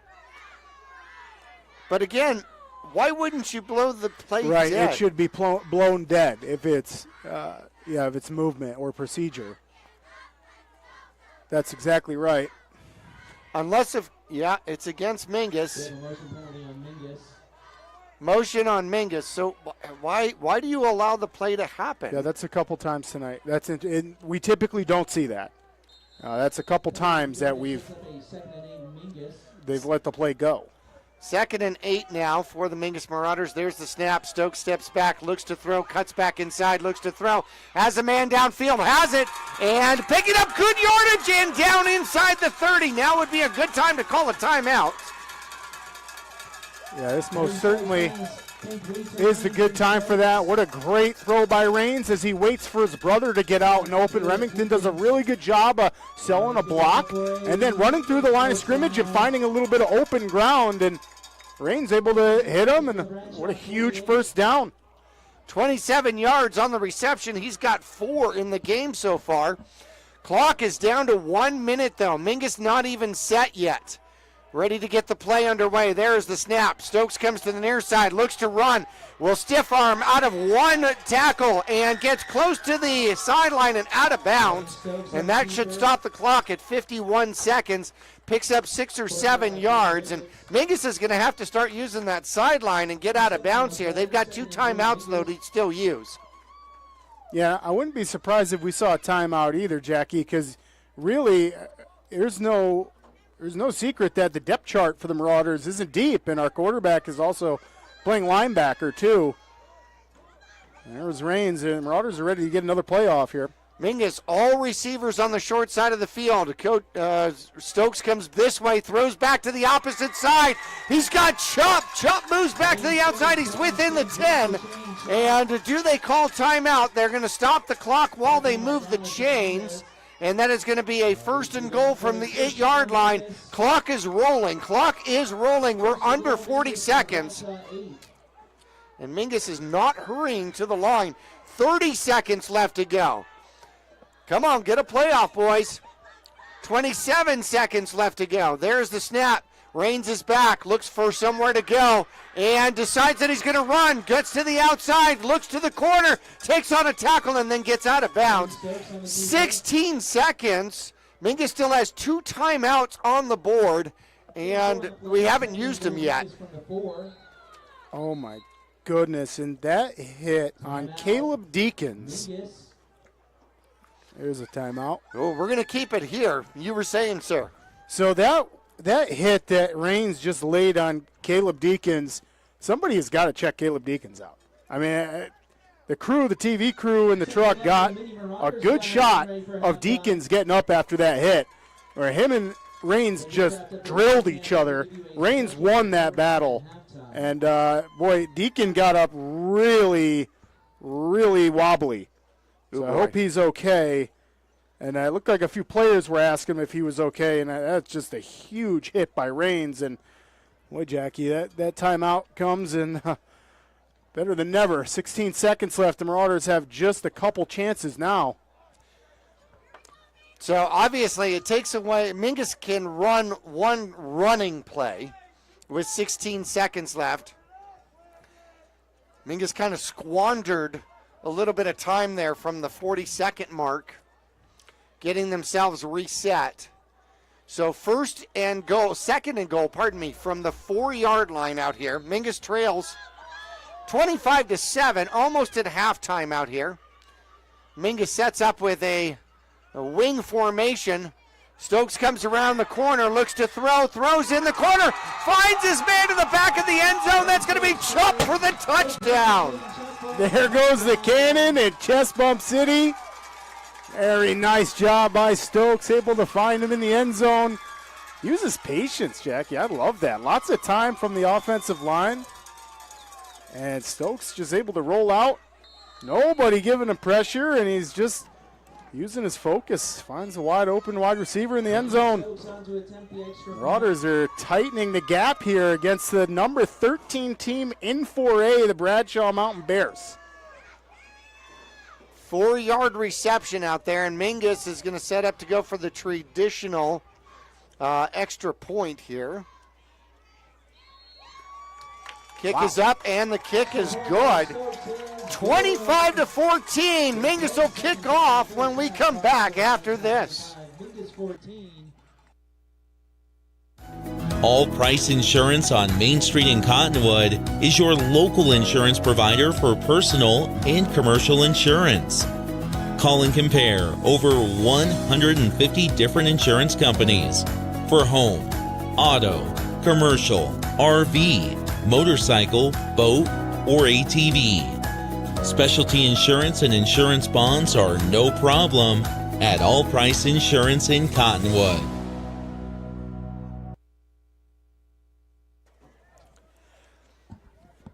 Mingus getting ready to kick off here. Well, Midkiff obviously knew he was going to just leave 10 seconds left on the clock, right? That's it, partner. I would have been a little bit more comfortable. Me too. Nonetheless, Stokes going to kick off here for the Mingus Marauders, and they're going to pooch it, and it's going to come down. Benjamin picks it up somewhere around the 30-yard line, comes to the near side, gets a decent gain back to the 45-yard line. Bradshaw's going to have one play from there with 5 ticks left to go here in half number 1. I would anticipate a victory formation here from Coach Bob Young and the Bears. You're up by 11. Why wouldn't you go down and put a Hail Mary With up? only 5 seconds, you don't want to risk a pick six. You don't want to risk a fumbled snap. You don't want to risk anything like that. We're going to see whether we are conservative or not. There's going to snap, and they will hand it off to the first man through. It's going to be the big man, number 25, or 45, rumbling, stumbling. Picks up the first down, doesn't get to the end zone. That's going to be the half, but that's going to add to the stats as he picks up another 18 yards. And a big number 45, Deacons, doing some punishing to the Mingus Marauder secondary. So here we are at halftime. The Bradshaw Bears, the number 11 team in the 4A rankings. 25, the Mingus Marauders, 14. Bradshaw's going to have the ball first here in the second half. Am I correct? That's right. We'll be back for the Longfellow halftime report coming up right after this.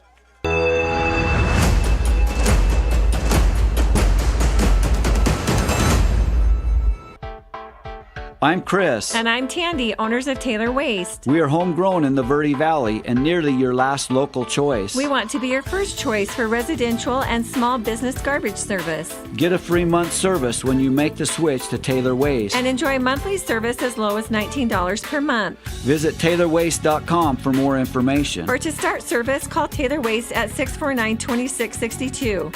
Taylor Waste, service tailored to your needs. Larry Green Chevrolet has been an important partner to this community for over 30 years. Whether it be offering outstanding service and deals to the Verde Valley or providing support to schools, charities, and community events, we have made it a part of our business. We love and support the growth and future of Cottonwood and our surrounding areas. That's why we refer to our dealership as the People Place. Larry Green Chevrolet is a proud sponsor of Yavapai County, and we are proud to support our Mingus High School football. Go Marauders!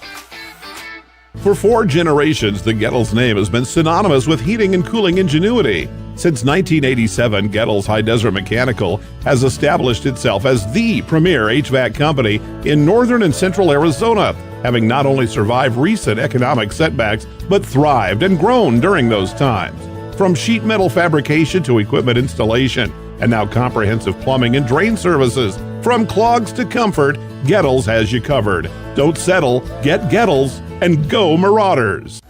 All Price Insurance on Main Street in Cottonwood is your local insurance provider for personal and commercial insurance. Call and compare over 150 different insurance companies for home, auto, commercial, RV, motorcycle, boat, or ATV. Specialty insurance and insurance bonds are no problem at All Price Insurance in Cottonwood.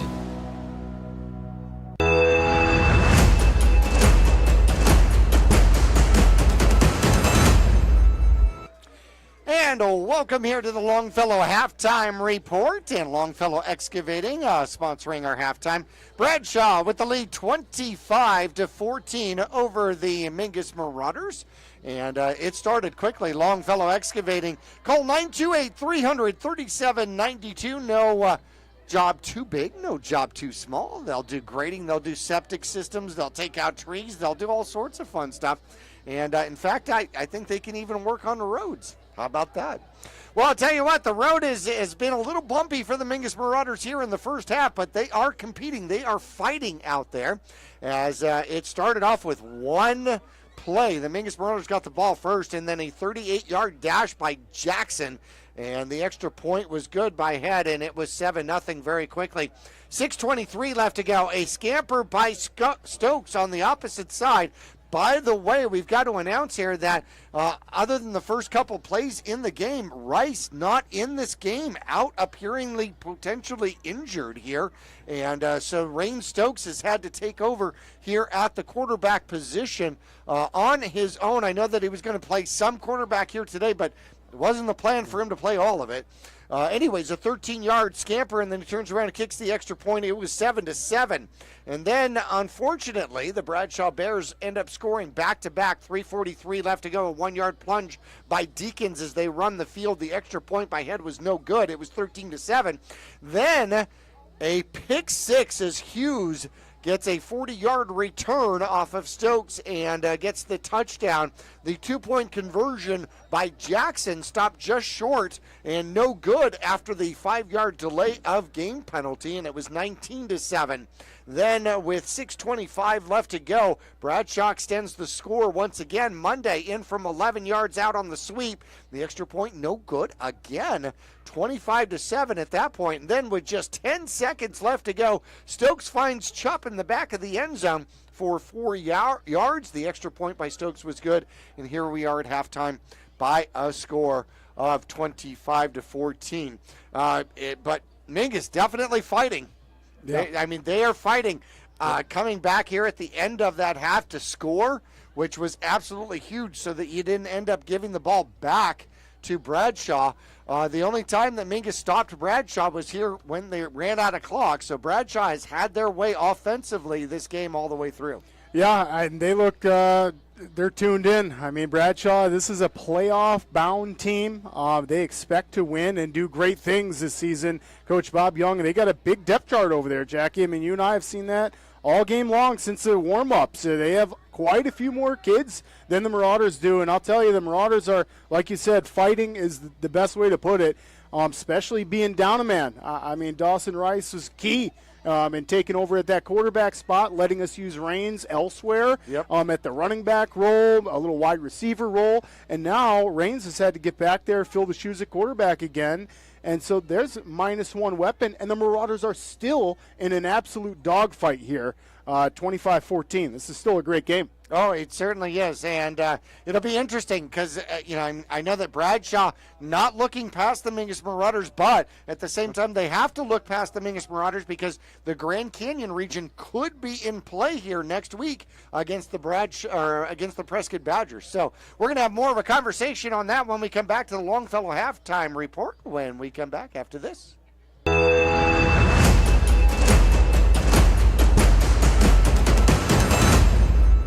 Since 1925, Tiffany Construction has worked with developers and local and federal government to build, expand, and improve infrastructure, roads, drainage systems, and subdivisions. From concept to completion, the Tiffany Construction team provides a full complement of construction services and state-of-the-art delivery methods customized to fit your needs and budget. They're Arizona's longest tenured family-owned and operated civil contractor and proudly serving the Verde Valley since 1991. Tiffany Construction, knowledge and experience to bring your project to reality.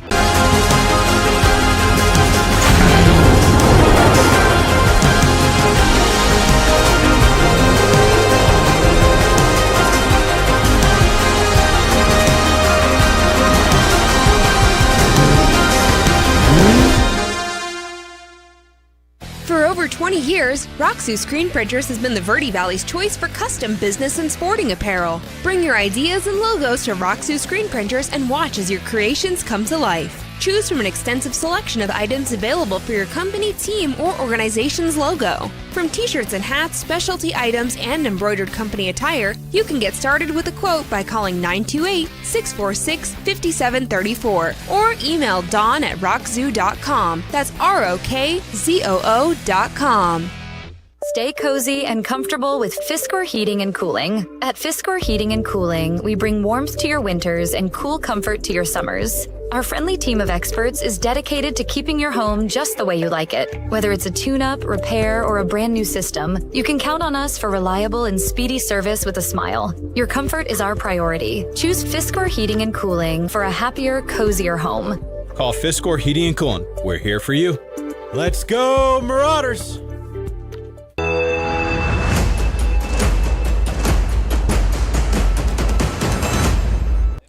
Back back here at Mingus Union High School. Well, my dearest friend, you made some announcement a couple of weeks ago about an impending family thing, which was? That's right, I got engaged. Woo! So that's super exciting. And tonight, yes, we've had some guests up here at the box saying hi to you because now wait a second. I actually learned Wednesday. I learned Wednesday. Okay. I learned Wednesday. My beautiful granddaughter showed up with my daughter at work. Oh. And they're like, hey, can we come see you? And I went, oh, my gosh. Oh, no.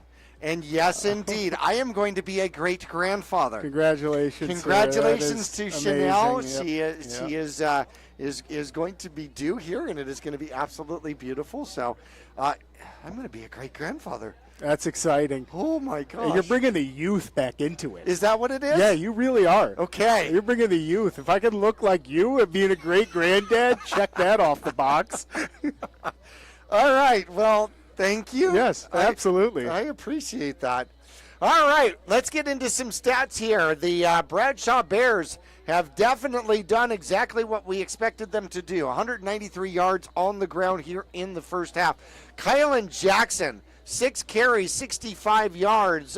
Caleb Deacons, 5 carries, 58 yards. 3 carries and 10 yards out there for Monday. And it has been across the board. It has been 4 horsemen, basically. Hughes has 2 carries for 44 yards. Altogether, they have 193 yards on the ground here in the first half. That's on 19 carries, averaging 10.2 yards per carry. Michael Sanford is 3 for 5 here in the first half, 69 yards, no touchdown, but 1 interception. Thompson has the interception out there for the Mingus Marauders. Mingus Marauders offensively here in the first half. Rain Stokes has thrown the ball 20 times in the first half.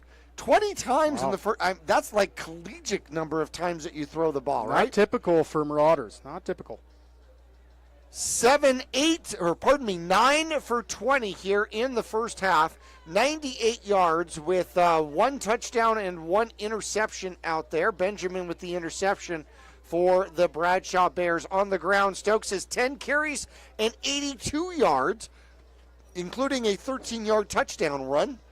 Remington Stokes has 5 carries and 10 yards. Mingus has a total of 93 yards on the ground and 98 yards in the air. He can't almost be nearly that balanced. How about that?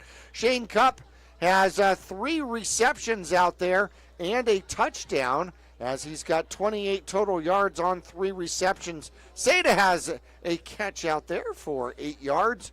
Remington Stokes has 48 yards on 4 catches, and Longfellow 1 for 14 yards for the Mingus Marauders. So as we go through the Longfellow halftime report here and the individual stats, what do you think Mingus needs to do here in the second half? Yeah, Jackie, it's going to be continue that balance attack. I mean, that's pretty impressive in high school, especially the Marauders, which is an old school kind of organization, to be throwing the ball as much as we are. And it just goes to show that the bye week last week, I'm sure the Marauders were keying in on the success the other teams have had against the Bears, and it's been through the air. Absolutely. So not surprising that we are seeing a little bit of success come through the air. For you, the Marauders, you got to do the same thing. You got to come out. You got to have a balanced attack. That way the Bears aren't cheating one way or another on you, whether it's run or pass. And then you got to score more than you did the first half, unfortunately, because Bradshaw's already got 25 points on the board. If you can shut the Bears down, obviously that's what the Marauders are going to try to do. That's going to be a really hard feat. So it's almost like, do you just try to score more, right, and keep up with it? But the Marauders can force a couple turnovers, Jackie. Maybe that'd be clutch for them, is getting a couple turnovers. For the Bears are having a different conversation entirely. This is a team who has, we can say, maybe higher expectations going into deep playoffs. So they don't want to be this close at halftime with an unranked team and a 1-5 team, even though the Marauders have a few close losses. So the Bears must have had an interesting halftime as well. So excited to see what the adjustments will be from both teams. Well, we'll take a break. When we come back, we'll have final thoughts here in the Longfellow halftime report. We're back after this.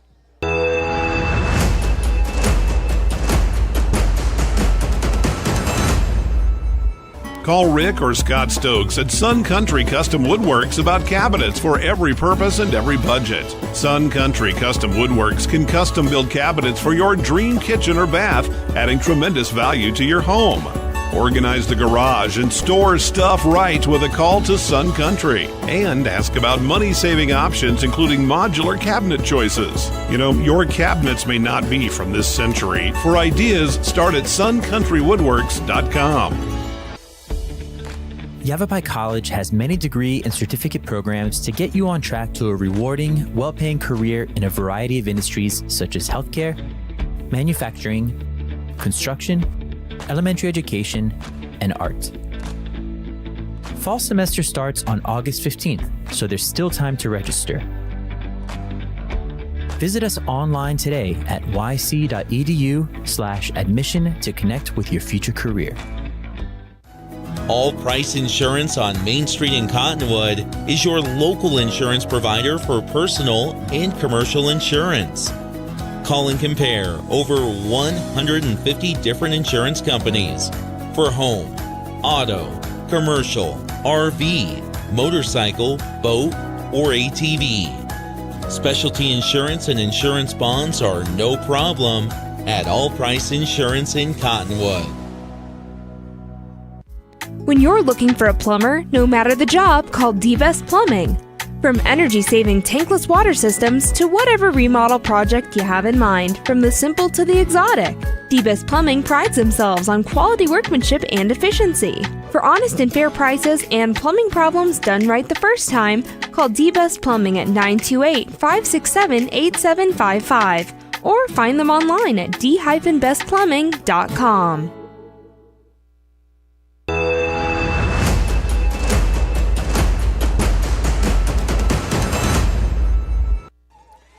Back here at Mingus Union High School, I want to thank Longfellow Excavating for sponsoring our halftime report. And, of course, former Mingus Marauder Josh Longfellow. You can always give him a call at 928-300-3792. What do you need? What do you need? You need a septic system. You need some grading done. Got to, clear a property to take care of some burn problems. What would you like? Would you like a road done or a tree taken out? What do you got, man? It needs to help us dig out of this hole right now. I like that.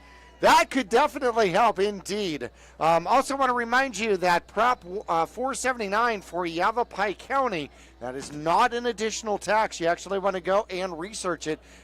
Basically, it says that we are set with spending limits that go back to 1980. So we're collecting more than we're spending, which is a great thing. However, we need to be able to spend some of that, especially to get some more officers and deputies out there. So take us through some of the rankings. We haven't touched some of that. Yeah, these 4A rankings, Jackie, is going to be not too strange because this is a lot of familiar teams in the top 16 that are looking to move on to playoffs. Snowflake is at number 1. They are just cruising. They are 6-0. Number 2 is AZ College Prep at 5-1. Yuma Catholics 6-1. Arcadia is 6-0. Arcadia is still undefeated, and they're at number 4. Thunderbird is 6-1. They're at number 5. Micah Mountain 6-0, and they are number 6. Northwest Christian is at number 7. Prescott Badgers, the pesky Prescott Badgers, are at number 8, and they are 6-1 as of last night. So we were talking pregame, that might move them up higher than the number 8 ranking at 4A. Moving on, Seton Catholic Prep is number 9. Walden Grove, is number 10. Deer Valley, how about this? Deer Valley Skyhawks, number 11, 7-0. A team that we played, a team we want back. Because we had many chances to go ahead and take a lead and, if not, win that game. Yep. And they are sitting at number 11 right now, 7-0. Number 12, Vista Grand. Number 13 is the Bradshaw Mountain Bears, a team we see tonight. And they're 4-2 at number 13. Canyon del Oro is number 14. They are 4-2 as well. Then the Coombs Coyotes are number 15.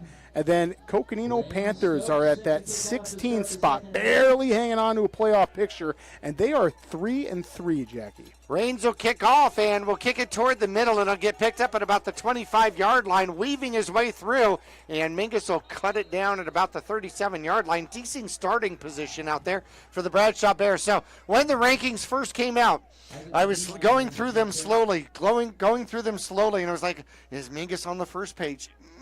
No, Mingus isn't on the first page, and then I kept going down and down. Mingus, of course, coming in at what number? The Mingus Union Marauders come in at number 42. Oh, that's when I said, oh, baby, don't hurt me. That's it. That's it right there. And the Marauders have had so many other chances, though, Jackie. We've had some close games. 3 receivers to the near side. They hand off up the middle. There it goes, the big man. Rumbles, tumbles for about 7 as Deacon picks off in the second, starts off the second half where he left off in the first half. Yeah, not surprising. I mean, we're definitely going to see Bradshaw use that rushing game. Not only is it their strong suit, but it's going to run the clock. 2nd and 3 from the 46-yard line. Just underway, second half action. The Mingus Marauders trailing 25-14. They will be playing defense from the left-hand side on your radio dial. Sanford over center will hand it off, and there goes Deacons again. Deacons turned around, and they're going to give him forward progress that might give him a first down. Otherwise, it's going to be close. The near line judge, interesting enough, makes the call and sends the chains a-moving. Yeah, I think we're right there. That was a close call. Nonetheless, the Bears able to move the chains on just 2 plays, and it's that rushing attack. Like you talked during the Longfellow halftime show, Jackie, 10 yards a carry. Yeah, I'd be handing it off too.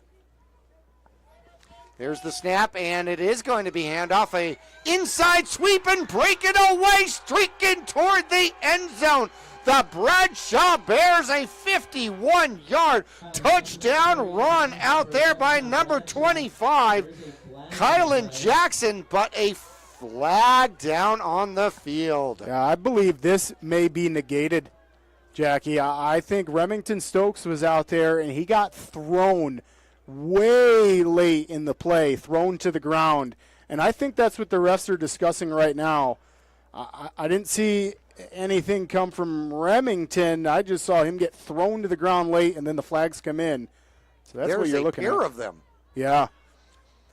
Yeah, it looked like one of the Bears was giving it to Remington on the ground. Well, it's going to be a hold against Bradshaw. So the points do not go on the board. They are going to back it up, and it is going to end up being, after the long run, it'll be a 1st and 6. How about that? Phew. I'm going to wipe the sweat off our forehead up here in the box. 1st and 6, Bradshaw.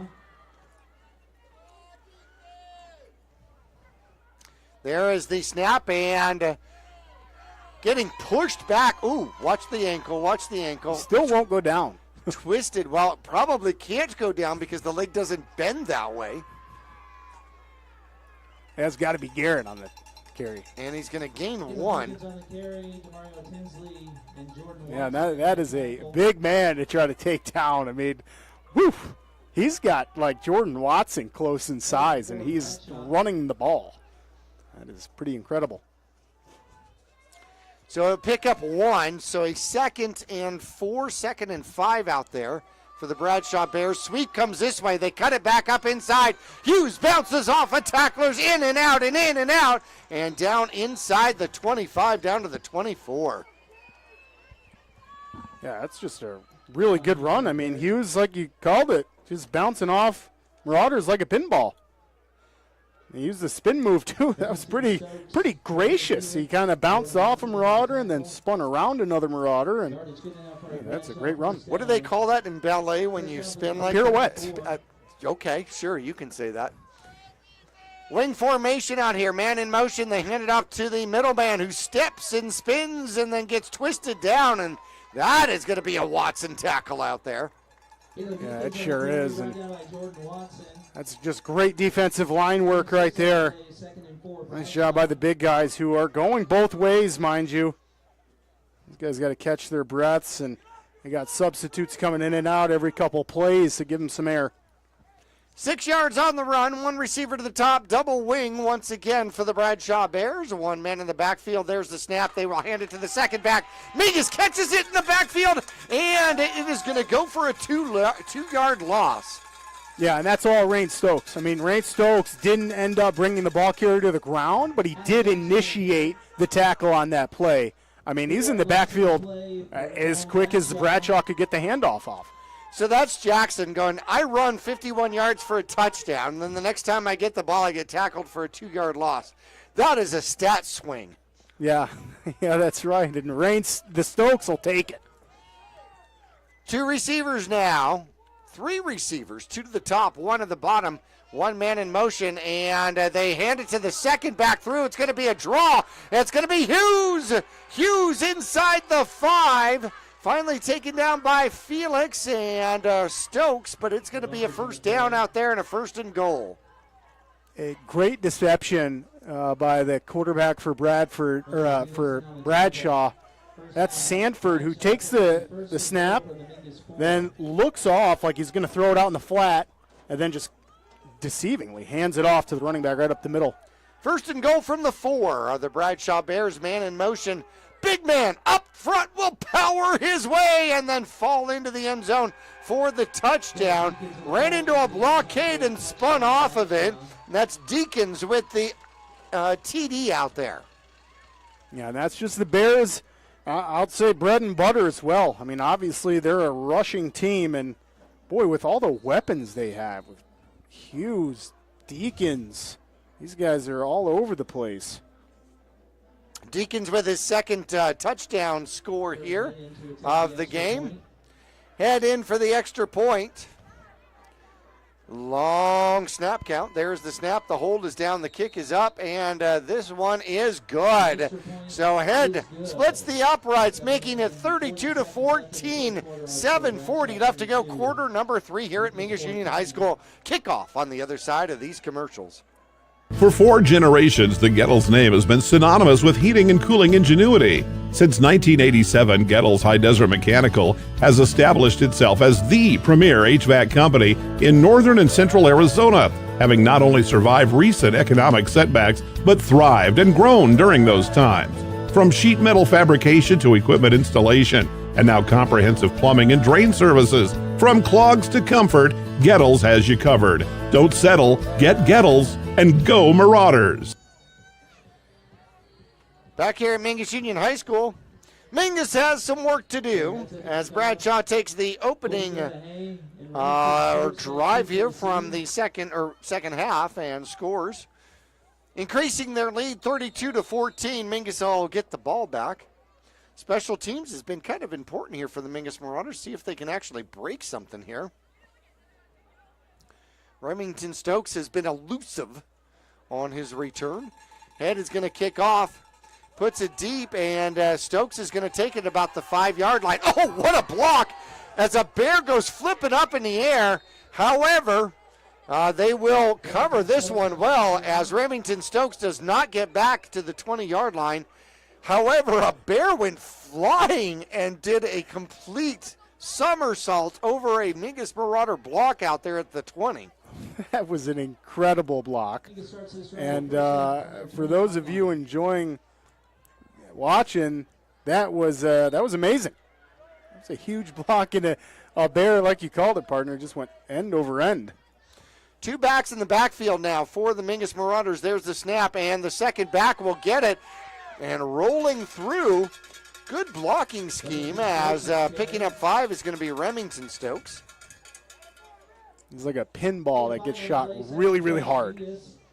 Every time you talk about that, I keep thinking, of the song Pinball Wizard. Pinball Wizard. Yeah, that was before your time. Yeah. That's okay. It's not ringing any bells. Thanks a lot. Appreciate that.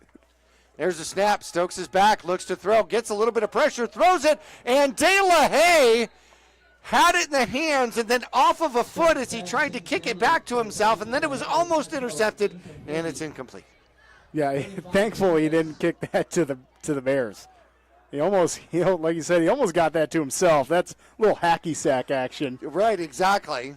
No doubt. That would have definitely been a highlight film play. You tip it back to yourself with your foot. I haven't seen that, yeah.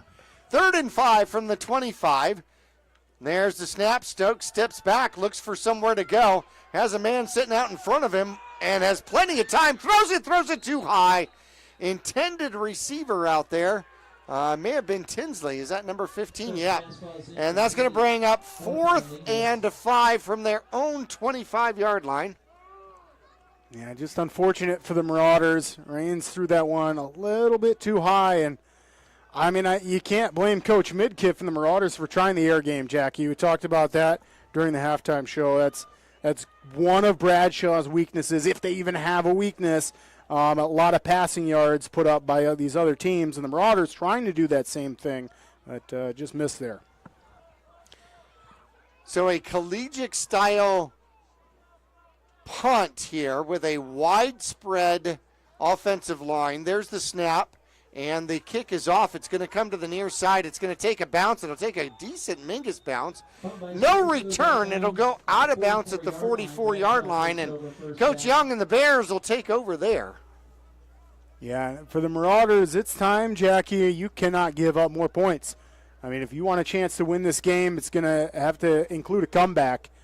Down 32-14 are the Marauders.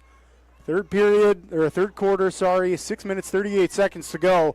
It is absolute gut check time for the Marauders defense. They've got to get the ball back and get some more points on the board. How does the coldest day so far this year play into tonight's game?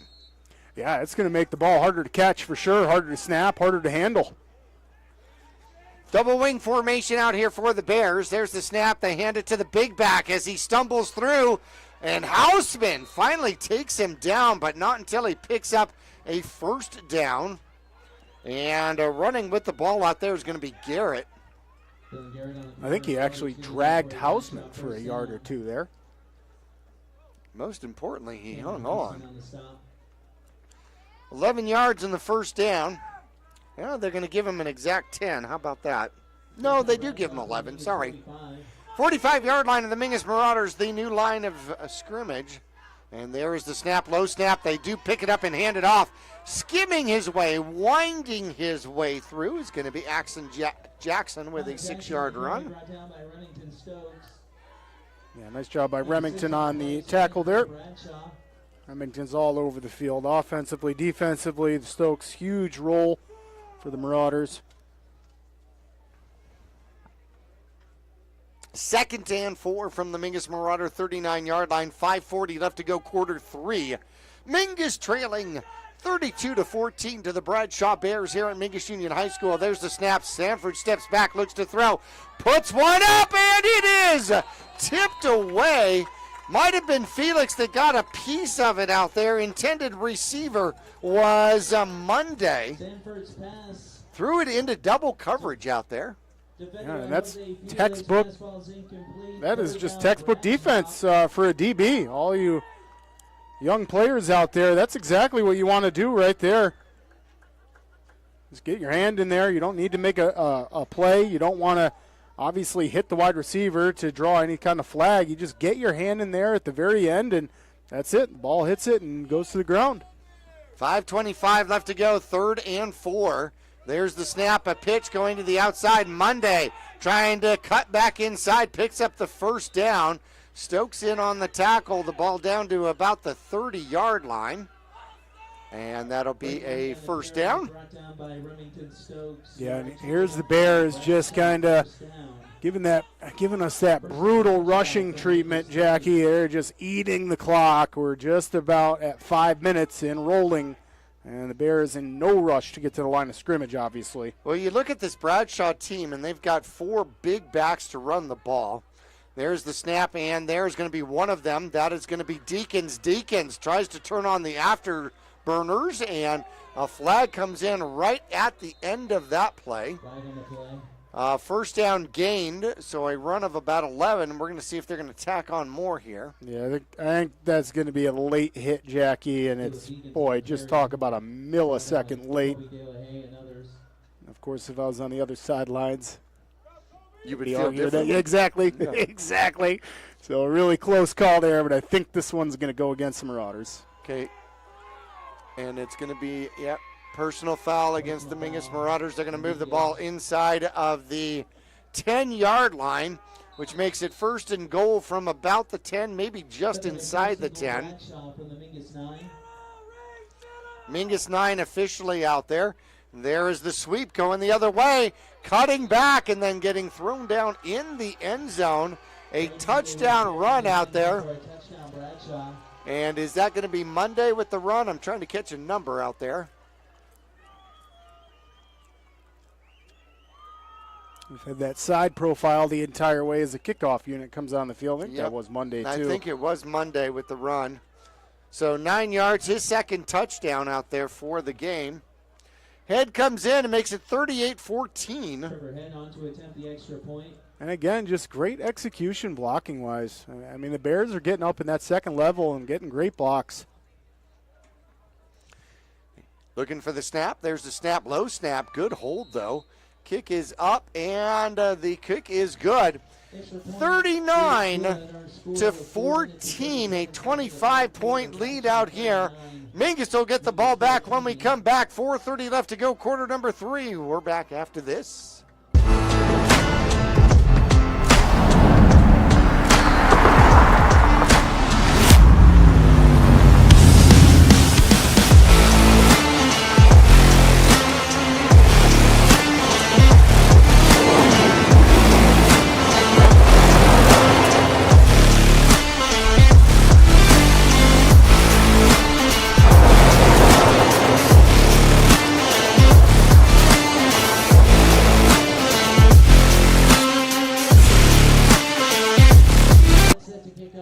I want to thank Jones Ford for being one of our sponsors here for the 2024 season. Head, after making the extra point, turns around to kick off, and it comes down. And it appears as though it's going to be De La Haye this time at about the 8-yard line. He tries the far side, following Stokes, and he gets past the 40 and out at about the 45-yard line. And then some flag is thrown about 30 yards downfield. Holy cow, where did that come from? I'm glad you called out the distance on that flag throw, partner. That was extraordinarily far, probably 30 yards. Yeah. So, not exactly sure who made that call, but it was a great run back. Apparently, allegedly, on the field, it was helped by some illegal activity. And they are going to mark it off against the Mingus Marauders. Is it going to be a 10-yard one? And yes, it's going to be a 10-yard penalty against the Mingus Marauders. And so Mingus will get the ball at their own 24-yard line instead of past the 45-yard line. Dang it. Yeah, now the Marauders have got themselves a hole to dig out of. Besides the scoreboard, there's the snap, low snap.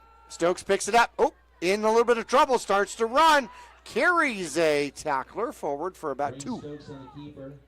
Yeah, that's just a good job of just kind of tucking it. Ball safety first. He's got it covered with 2 hands as he goes into the Bears secondary, who was kind of waiting for him. Never seen that kid slide. Yeah, I don't think we will. Not even. And I'm all for it. Not even at third base. Spread formation. One back in the backfield. Stokes says, no, you're supposed to be on that side, Seda. Seda says, okay, that's what the wristband says. I'm ready. There's the snap. And Stokes is back, runs into a little bit of trouble, throws over the middle, hit immediately after the catch, hanging on to it with a good catch out there is going to be De La Haye as he's going to pick up 7. Yeah, great catch and finish there by De La Haye. He did. He got hit pretty much as soon as he made contact with the football there, too, and held that one all the way through the ground. First catch out there by De La Haye here today. Has been tried a couple of times. Targeted. 3rd and 1. Stokes reels out to the near side, look for somewhere to go, and it's tipped away. A great defensive play out there by number 55, Diego Galaz. Galaz, pardon me. And it's going to be 4th and 1. At this point, 39-14, I imagine you just got to go for it, yes? Yeah, it's only 1 yard, too. I mean, it's a little bit scary because you're in your own zone here, but you've got to have faith in that offensive line and your offense to get you this yard. Now, of course, Stokes can't punt at this point, too. But he is set up, and he is going to run. Comes to the near side. Uh-oh, runs into trouble. Looks like the mark on the far side of the field was much better than the mark on this side of the field, but they are going to give him the 1 yard and the first down. Wow, and that is a generous spot for the Marauders, and we'll take it. And absolutely take it. Looked like Rains was maybe right at that line, so that's some good forward progress from that young man. Well, he was back a little farther than normal in a shotgun situation, so he had to run 7 yards to get one. There's the snap. They hand it off. Trying the left-hand side is going to be Stokes. He'll lean forward. And Remington Stokes will pick up one. Yeah, rarely are you going to see a Stokes get a tackle for loss.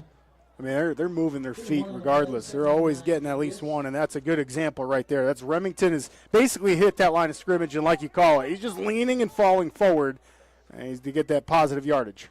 Chubb comes down to the near side. He's got one-on-one coverage here. DeMario Tinsley is with 3 receivers to the outside. Now they're going to bring Longfellow to the near side. Better get this play off. Come on. As the Mingus Marauders need to get it off, they do get it off. Stokes steps back, looks to throw. Oh, he's in trouble. He does throw it up, and it was going toward Chubb.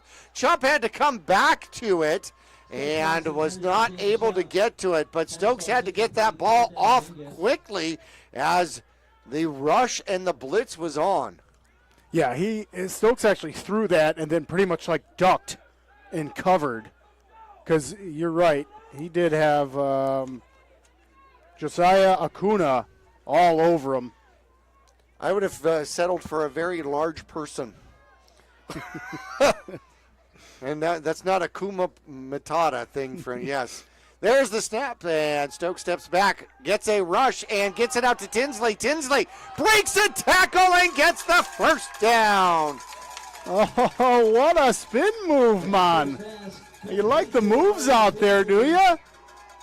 It's a nice play by Tinsley. Make the catch, spin. Yards after catch, crucial in a game like this. And that's how you get your team the first down. Mingus moves the chains, trying to get back into Bradshaw territory. 1:23 left to go in quarter number 3. Mingus down 39-14. There's the snap. Rain Stokes is back and will start to run. Scampers, splits a couple of tacklers, and then will get tackled by the ankles as he gets forward for about 2. Yeah, and that's just the story of Rain Stokes right there. He does a good job of making something out of nothing. And that's a lot of focus by that young man right there. He's getting a lot of pressure in the backfield, and you're able to scan the field really quick. He doesn't see anyone open and makes the right move, just tucks it and gets upfield for a couple.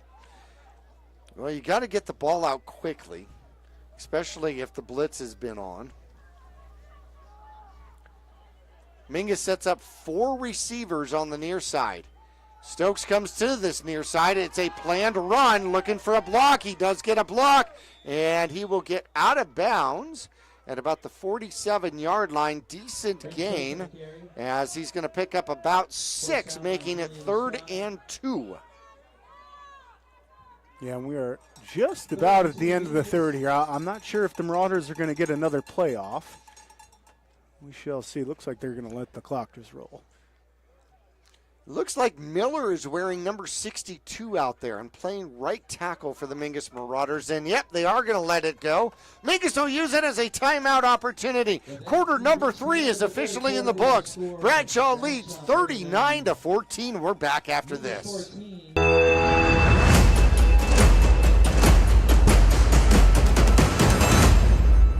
For 4 generations, the Gettles name has been synonymous with heating and cooling ingenuity.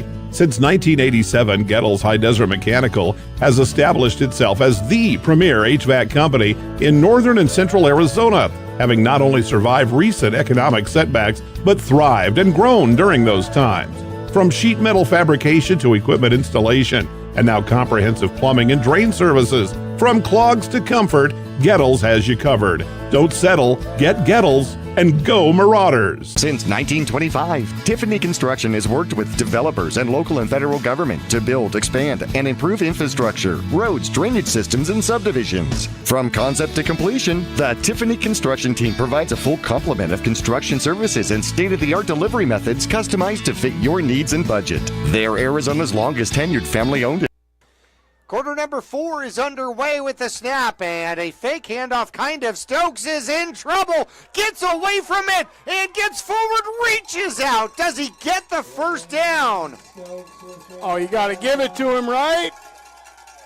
That was such a good effort by Stokes. It looked like he crossed the plane to that first down, and they're not gonna give it to him. Man, he's just short. They're not going to give it to him. So it is going to be 4th and 1 from the Bradshaw 46-yard line. Oh, man, that was close. Hey, you know what? I thought he had it with the reach. I thought so, too, and Raines is really good with that reach. Well, Mingus is just going to line up and go for it. There's the snap. They hand it off to Remington was clobbered. Coming in was number 55. And trying to fill the gap was Diego Galaz, and Galaz met Stokes in the hole and definitely won that collision. Yeah, that's a huge hit. Oh, my gosh. That is an absolute blast of a tackle. Holy cow. Okay. Well, I'm pretty much sure that I felt that. What are they feeding these bears over in Bradshaw? I don't know. Goodness gracious, that was a mean turnover on downs right there. Well, there was no going for the runner. It was just, I'm supposed to fill this hole.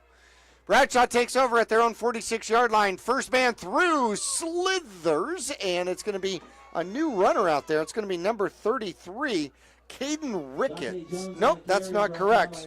Jonte Jones. Jonte Jones with the carry. Bradshaw spreading the ball out even more, Jackie. I mean, amazing to see a lot of weapons they were able to use from their seniors and juniors, and moving on in the depth chart, too. And there's the snap. Sweep coming to the near side. Cuts it back up underneath, and picking up a first down with good yardage, a gain of about 10 out there. And Jackson is back on the carry. Jackson now with 79 yards in the game. 319 yards on the ground so far by Bradshaw. Wow. The Bears at the Mingus Marauder 40. We have a stop and play. That says so much about your offensive line when you can run the ball like that. Now a flag is on the play in the Mingus Marauder defense area.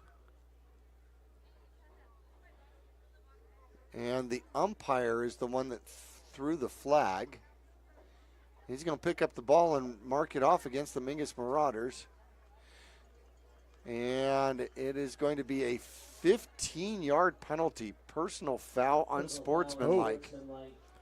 Oh, boy, and you know that was most likely verbal.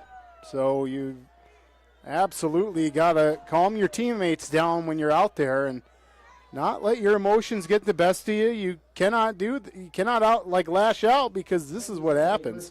That is a huge penalty against the Marauders. And we didn't see anything either, Jackie. I mean, we didn't see anybody's hands flying up or anything. We just saw the flag get thrown. Nobody's coming out of the game either, so interesting. No, very true. So the new line of scrimmage is the Mingus Marauder 25-yard line. 10:40 left to go in the game. Man in motion. Number 16 gets the ball on the sweep, bounces to the outside. Mingus will push him out of bounds, but a flag comes in at about the 23-yard line, and that one will probably come back. Perhaps that was a verbal block. Could have been. That's what I used to try to do. Just talk the defender into not doing anything that play. Right. Stop. Hey, you want to take this play off? That's going to be a hold. Hold against the Bradshaw Bears. And that is only the 4th penalty against Bradshaw. It's going to back it up to the 32-yard line. So technically it works out to be a 7-yard penalty. So 1st and 17 now for Bradshaw. Number 16 had the ball there. Carson Gilpin had the run. Wing formation, Sanford back, and they set up the screen, and right on top of it is Mr. Watson. Watson says, I think not, sir. That's going to be a tackle for loss. Yeah, outstanding job by the big man there. That's a great job by Watson. Not quite sure if he was being blocked, and he was just in the right place at the right time. Next time, get those hands up there. Maybe he read it. He could have, and if that's the case, you got to get yourself in there, scoop and score next time. Well, yeah, but I'm glad he was there to make the tackle. A 2-yard loss on the reception coming to the near side, and then Islas Monsabias had him let him go, and then a couple yards after that goes Kylan Jackson. So that's going to bring up a 3rd down and about 13 out there. Yeah, and this is a big opportunity for the Marauders to come up with a really big stop here. I mean, don't let the Bears get any more than 39 points. Go down and get some more points for yourself, and this is how you start.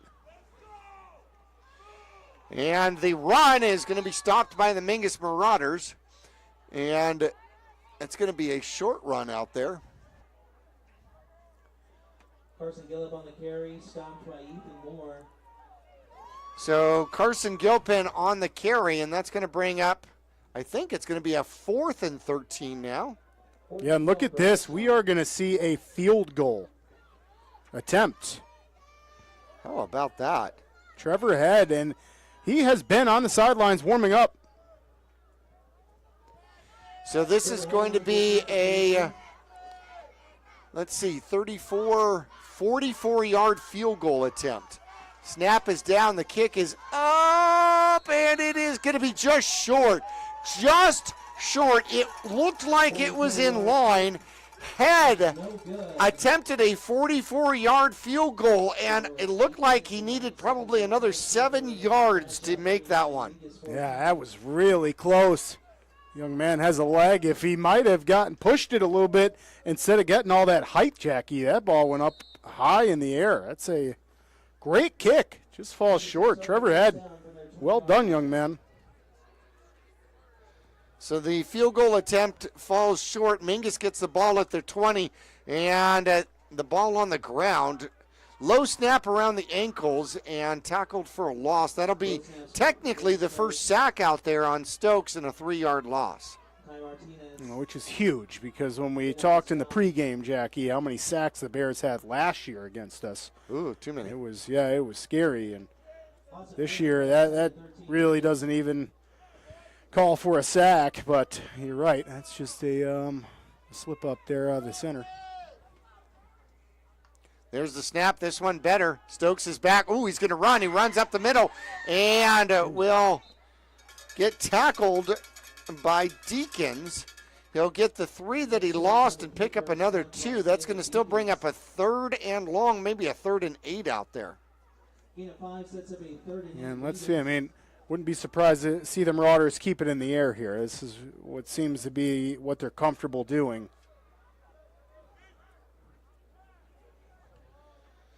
And Stokes is back, looks to throw, and will get the ball off, does find a receiver. It's a 1st down as Tinsley needs to cover the ball. He does, and needed 8 and picked up 13.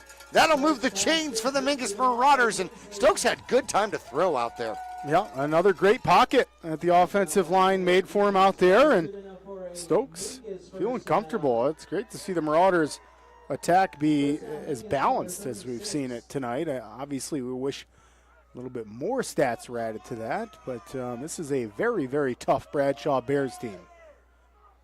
Tinsley with his 2nd reception out there. Stokes, got to turn around and come back. Gets back to the line of scrimmage, and that's about it.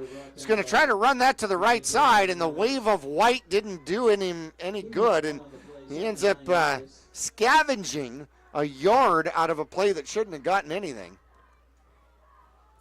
Yeah, you're right. He kind of turned to the sidelines over here like, oh, where am I supposed to go? Made something of it. Run away from the white, guys. All right, 4 receivers to the right side, almost a diamond. And Stokes is back, looks to throw, throws across, and he has a man. And it's going to be Tinsley. Tinsley gets a block out there from Chop, picks up a first down, gets to the 39-yard line. Yeah, what a great job by Tinsley. Great route running. And then the Marauders do an outstanding job at blocking. First down for the Bradshaw, 39. 24 yards as Stokes is 3 for 3 on his last 3 attempts out there for 57 yards. And there's the snap. They're going to hand it off. Remington cuts up underneath. Oops. What was a block that didn't end up being and getting off his block with a very good tackle defensively and a 1-yard loss out there. Also 1 on the play, 2nd and 11, Mingus. Yeah, and that is very not typical for the Marauders. As they check their wristbands, the offensive line gets set. Remington Stokes tried to cut up underneath a block. It was just a better job getting off the block. Yeah, and I think he could have lost his footing there too. 2nd 11, low snap. Stokes has it, and he's going to run. Tries the left-hand side, gets dragged down from behind by Acuna. It's a good old jersey pull right there. And getting up and limping is Stokes. Ooh, yeah, and he had a little hop on one leg there. You hate to see that. Hopefully he's obviously staying in there, Jackie, but he's definitely favoring that right ankle. No gain on the run. And it is 3rd down. Stokes steps back, needs to throw, throws to the near side, goes to Tinsley. Covered up. It would have been way short anyway, but that's going to bring up 4th and 11. Stops the clock with 4:11 to go in the game. What the heck at this point, yes? Yeah, I'm with you. I think you try to get this first down. You don't have to be too greedy. You don't have to go for the end zone here. You may get another crack at getting some points on the board. So, yeah, I think you try to get this first. 3 receivers to the left-hand side. Bradshaw only rushes 3. Stokes has plenty of time. Steps out. Oh, and he gets sacked. The pocket broke, and the sack happens. And down goes Stokes. And he will get sacked at the 45-yard line, a loss of 5. And it turns the ball over, yes? Yep, that's going to give the Bears, great field position because, the Marauders were putting in work there and just nothing to show for it. And that's tough. That was just the miscommunication too, Jackie. Rain Stokes and the offensive line, they're kind of looking at each other like, you were supposed to throw that. And there's nobody downfield for him. Mingus will turn around and play defense here. 4:02 left to go in the game. Bradshaw bringing in another large body out there, Ricky Ferris. And it's going to be a delay of game on Bradshaw. That's going to back him up 5 back to the 40. That takes away the sack. Houseman tries to start in Bradshaw territory. I wish. I thought you were going to keep going back. Tight formation, double wing, man in motion, and the quarterback just goes forward. Oh, that's a fumble.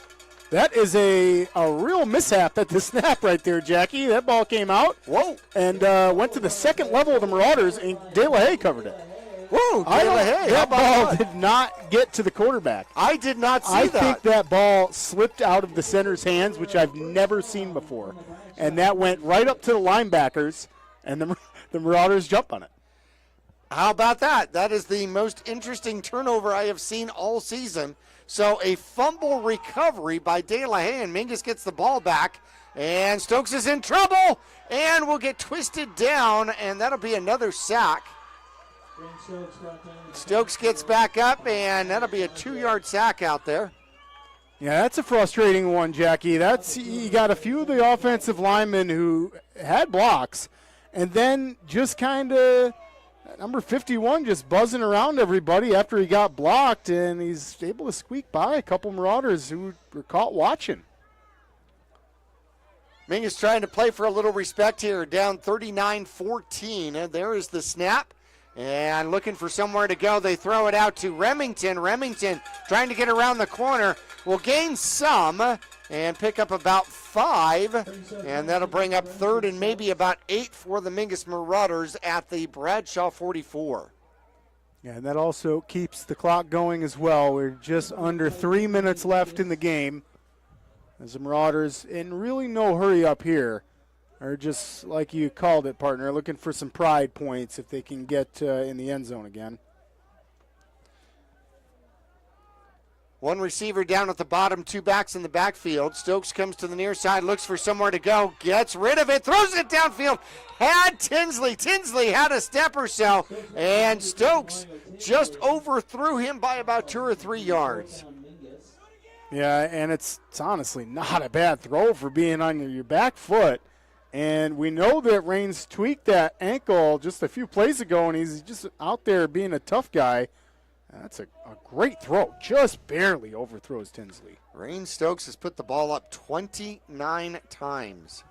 Empty backfield, 3 receivers to the top, and 2 receivers to the bottom for the Mingus Marauders. And confusion. Longfellow says, okay, am I supposed to be in the backfield? Stokes says, yep, absolutely. Here we are, we're set, and quarterback steps back and gets rushed, has to run, goes to the right-hand side, throws the ball, has a man open, and slips and falls at the 25-yard line. And the turf monster making the tackle out there against the Mingus Marauders. It is going to be a first down as Seda, right? Seda, and what a great catch.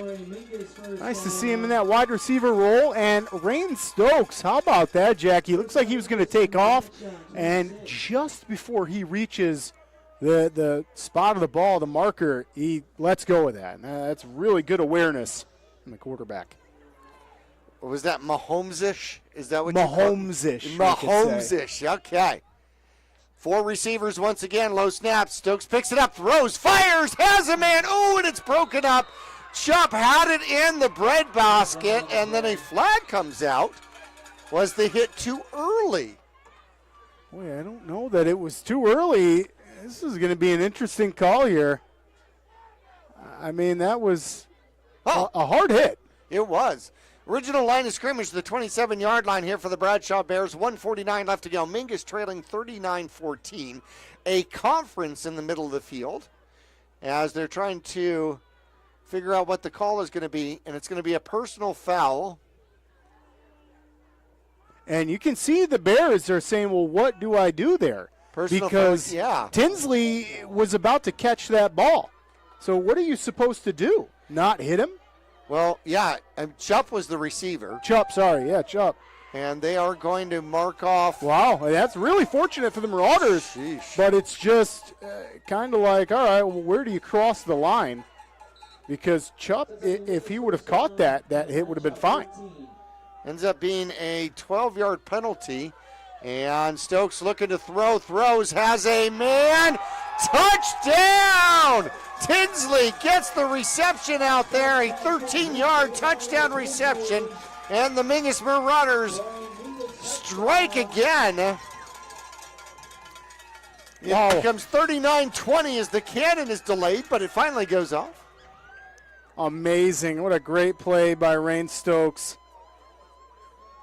That was a well-designed play. They had 3 receivers almost in a line there, almost running the same kind of a pattern, but Tinsley was the one that he picked out. He had a couple of options. Mingus going for 2. Stokes looking to throw. Now he's going to run, dives, and it's going to be short. Tries to get to the 2 point. He just wanted to hit somebody. And a flag on the play, says stadium announcer. And let's see, that must have came in maybe later in the backfield. I still don't see laundry on the turf, but the refs are meeting up. Well, when they huddle, they get body warmth, right? That's exactly Okay, right. yeah. That's what we've been doing in the box. after it was just 100 degrees. It Don't was too tell hot. people that. So you either sweat or freeze in the box. There's no in between. It's against Bradshaw. That means that Mingus gets another try at this? That's the way it's looking. As they walk towards us, though. There we go. Now everyone's checking their wristbands. And So it's ready to go. the ball is now at the 1, right? Half the distance. Mingus is going to try going for 2 again. There's the snap, low snap once again. And quarterback's going to run it. And into the end zone for the 2-point conversion is going to be Rain Stokes. 39-22. Mingus Marauders do not have to declare whether they're going to do an onside kick, but I think they might. We'll find out when we come back after this. All Price Insurance on Main Street in Cottonwood is your local insurance provider for personal and commercial insurance. Call and compare over 150 different insurance companies for home, auto, commercial, RV, motorcycle, boat, or ATV. Specialty insurance and insurance bonds are no problem at All Price Insurance in Cottonwood. So Mingus puts 8 up on the board. 39-22.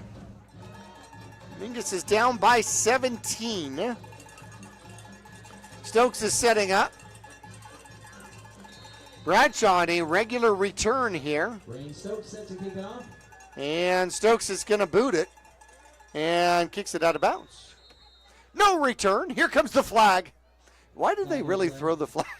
That was a far throw again. But why do you throw the flag? Everybody knows you're going to put the ball at the 35, right? I think it's their sport, right? So like if you're a running back, you want the football. If you're a hockey player, you want the hockey puck. If you're a basketball player, you want the basketball, and you play with that. So they want to throw the flag. The flag is there. That's their item. Okay. Ball goes at the 35.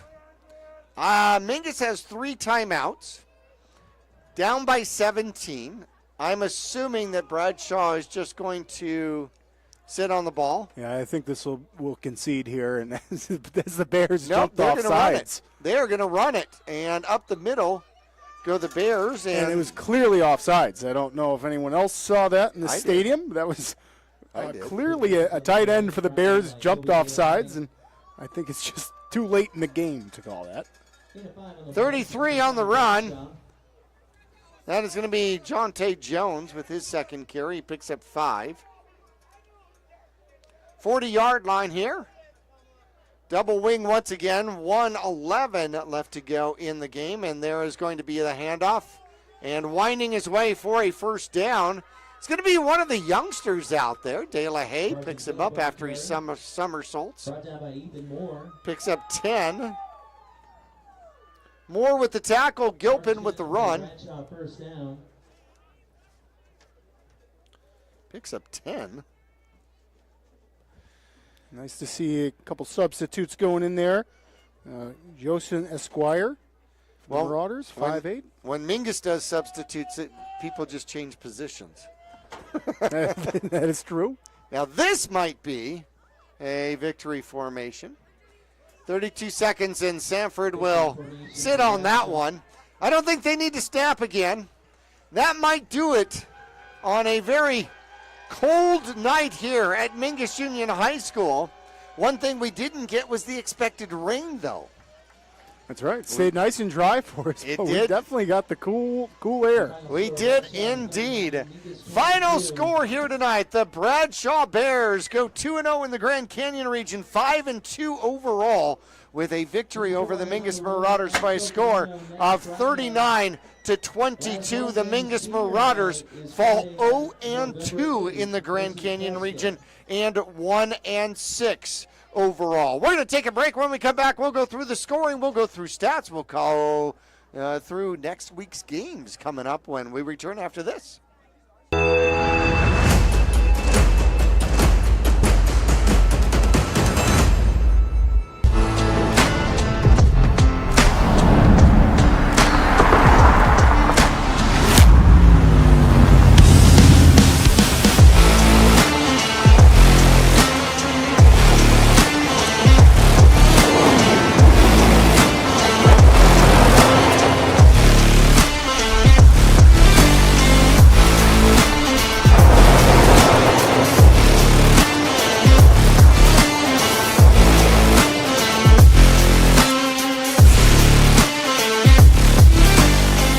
Call Rick or Scott Stokes at Sun Country Custom Woodworks about cabinets for every purpose and every budget. Sun Country Custom Woodworks can custom build cabinets for your dream kitchen or bath, adding tremendous value to your home.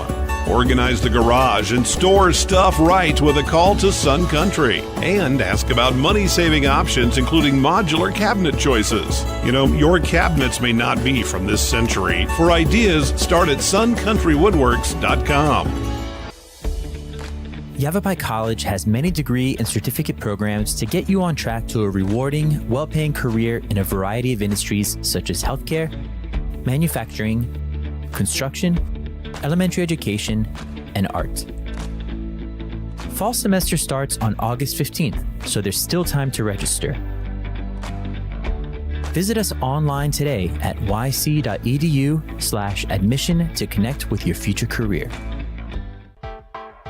I'm Chris. And I'm Tandy, owners of Taylor Waste. We are homegrown in the Verde Valley and nearly your last local choice. We want to be your first choice for residential and small business garbage service. Get a free month service when you make the switch to Taylor Waste. And enjoy monthly service as low as $19 per month. Visit TaylorWaste.com for more information. Or to start service, call Taylor Waste at 649-2662. Taylor Waste, service tailored to your needs.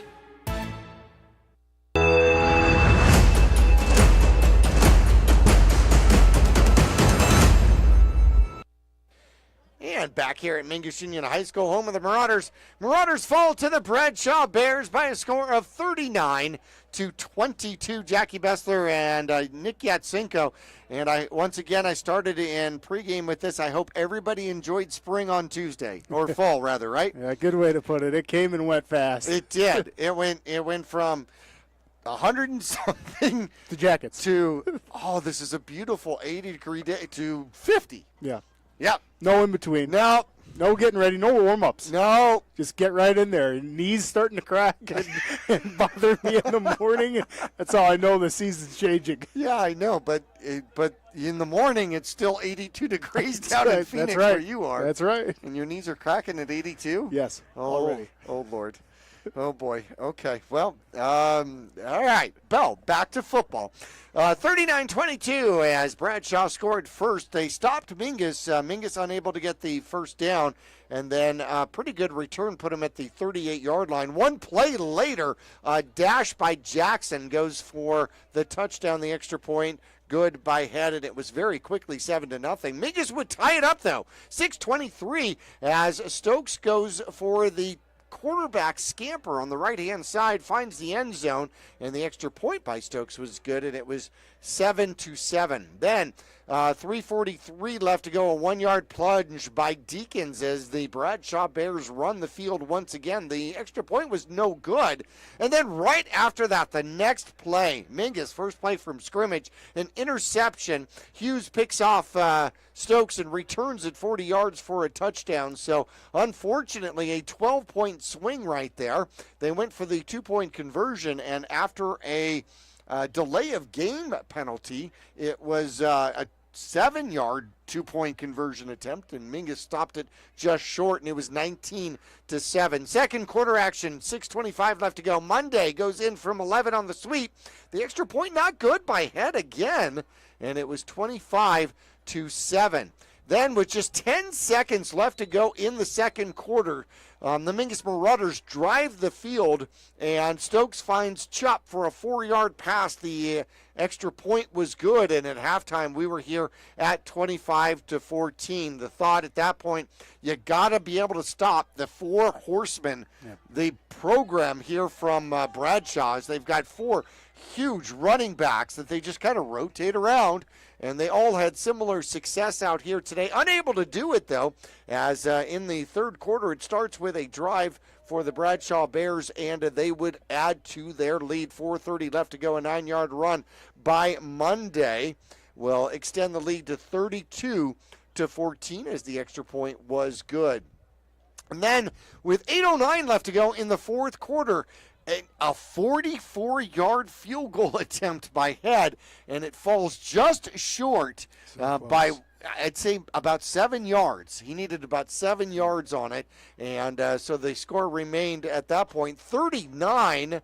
to 7, and that was because I actually missed a 4-yard run by Deacons back in the third quarter with 7:40 left to go.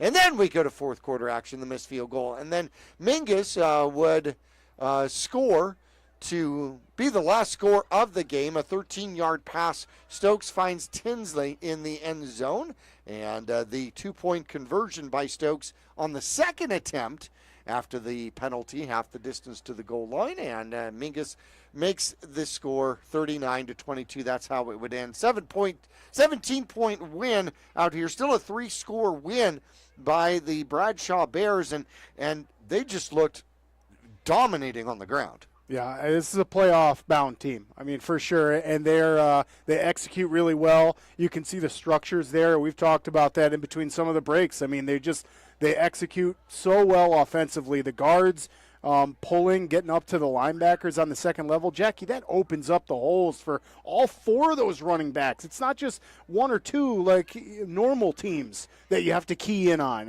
Just 1 or 2 great athletes. Bradshaw's playing 4 running backs, and it's hard to pick out which one's the best. I mean, they have different qualities, and Coach Young is really good at using those players in the best scenarios and best cases.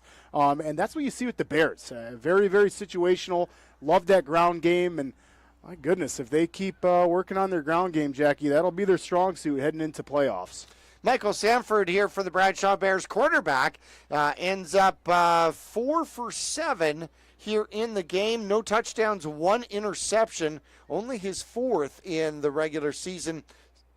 69 yards in the air for the Bradshaw Bears. On the ground, Kylan Jackson ended up with 86 yards on 10 carries. He had a touchdown. Caleb Deacons ends up with 89 yards on the ground with 10 carries and had 2 touchdowns in the game. Let's see, Braden Monday had 5 carries, 27 yards, and a touchdown. Jonte Jones added a couple of carries for 9 yards, but Dylan Garrett, big number 40 out there, averaged 5.6 yards a carry, 5 carries, 28 yards on the ground.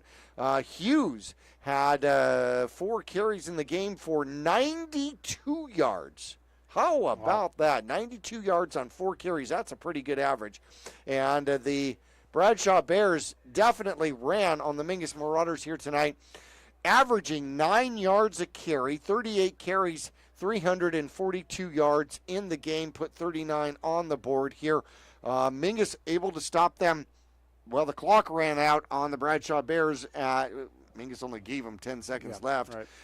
But then the final drive did not work. So the final drive of the game and the final possession in the second half were the only 2 places that the Mingus Marauders were able to stop Bradshaw here tonight. They could just run pretty much wherever they wanted to run. Dawson Rice going out for the Mingus Marauders. God, I hope that's not serious. He had 1 yard on 1 carry here today, did not throw the ball from the quarterback position, and went out very early in the first quarter. Very detrimental for the Mingus Marauders. Rain Stokes threw the ball a lot here tonight. 16 for 31, 185 yards in the game, 2 touchdowns and 1 interception. 2 touchdowns in the second half, 1 interception in the first half. Threw the ball an awful lot here for the Mingus Marauders. Mingus had another 106 yards on the ground with 29 carries, averaging 3.6 yards per carry. Stokes had 90 yards on 20 carries. That included 3 sacks, though. Unfortunately, Remington Stokes had 8 carries and 15 yards in the game for the Mingus Marauders. However, receiving the ball, we had several receivers with numbers out there. Chupp had 3 receptions in the game for 28 yards. De La Haye had 1 for 7. Seda had a couple for 23. And Tinsley, probably his best game receiving the ball, ends up with 4 receptions, 62 yards, and a touchdown. Stokes also had 5 receptions with 53 yards here in tonight's competition. As, let's see, we had Chupp with a 4-yard touchdown. That was the other touchdown receiving for the Mingus Marauders out there tonight. So Mingus kind of forced to put the ball in the air and became kind of one-dimensional. And you saw that there wasn't a huge rush. In fact, Bradshaw almost went to a 3-man rush and dropped 8 defensively. Yeah, and it still wasn't quite working for them. I mean, Rain Stokes is able to find some success through the air, and just kudos to Coach Midkiff keying on that. I mean, that's a big weakness that the Bears, if they want to go deep into those playoffs and possibly championships, you got to clean that up and not let teams pick you apart in the air. I mean, I feel like Coach Midkiff and the Marauders were able to see the game film, and granted a bye week helps as well, and more time to study, but able to see, okay, these teams were able to beat the Bears through the air. How can we do that? And we did see the Marauders execute that tonight. Just obviously not enough and at the scale we needed. But when you put the paper down and you look at it, Jackie, this is a Bears team that's looking to get deep into playoffs, and a Marauders team that's bouncing back and have been going through some growing pains the last few seasons, sitting at 1-5. You wouldn't think this is a great matchup. This is a 17-point game. Yeah, and your 1 or 2 turnovers or another pick six, you take away the Bears pick six for a touchdown and give it to the Marauders. All of a sudden, this is a super close game, right? Well, that's in true. region play. Do you get to do that? Is that something you can rewind the game and do that? Oh, man, I wish. Yeah, wouldn't that be fun? I mean, a lot of times I think about it, and then my brain just starts to hurt, so I can't. Alternate universe kind of thing? Kind of. Yeah. What could have been, right? Right. Yeah. What do they call it? Dual Doppler? What do they call that? I don't know, but you got to be careful that you don't go into like, all right, what could have been worse, right? You don't want to do that. It's only what could have been better. Well, certainly so. So the Mingus Marauders go up to what is probably going to be colder. Coconino next week on the road up to the Coconino High School to take on the Panthers, who gave Bradshaw a very good game last week, 27-20, Bradshaw on top of that one. And so the Mingus Marauders will definitely have their hands full with a Panthers team that is trying to bounce back here. And they bounced back against Apache Junction tonight big. The last update I saw with them, the Panthers were beating Apache Junction 40-8. Oof. So the Panthers were having a bounce-back game, which is a little bit scary. They're trying to, and they were on that number 16th in 4A right now, so they're on the cuff. They have got to win out. Right. So, yeah, that is absolutely going to be a battle for the Marauders. Well, for Coco to win out, they're also going to have to go through a Prescott team that they have not played yet. So Mingus has on their schedule 3 games left. Mingus has Coconino next week, and then it is the long trip to Lee Williams. And Lee Williams struggling this year, started tonight to play 1-5. Mingus looking forward to that opportunity, but it is going to be the longest game or road game that Mingus will have this year. And then Mingus will finish out with senior night here at Mingus Union High School versus the Prescott Badgers. And that will be Prescott's last game before what is likely to be a playoff appearance for them. Yeah, most certainly. I mean, that's at this point, they are number 8 with a very strong schedule, and they continue to win. They took care of business last night against Flagstaff. So, yeah, we are going to be playing spoiler alert for sure in that game. Well, and, of course, Coach Young and the Bradshaw Bears here, one of the things that they really wanted to make sure of is that they did not get dinged up here going into that Prescott game coming up next week. Yeah, and that's a beast of a game, huh? The Prescott Badgers and Bradshaw Mountain Bears, talk about a rivalry. And I know the Marauders are in those rivalries too, but I don't think there's anything quite like a Prescott Badgers and Bradshaw Mountain game. It's incredible. I was able to call one a couple seasons ago and been on camera for one while we were on a bye, and those are incredible games. Oh, yeah. And the whole area of Prescott Valley and the city of Prescott is all there, and it's hype. It's awesome. So I think we talked pregame, that might be the Grand Canyon Region title game. Could be, yeah.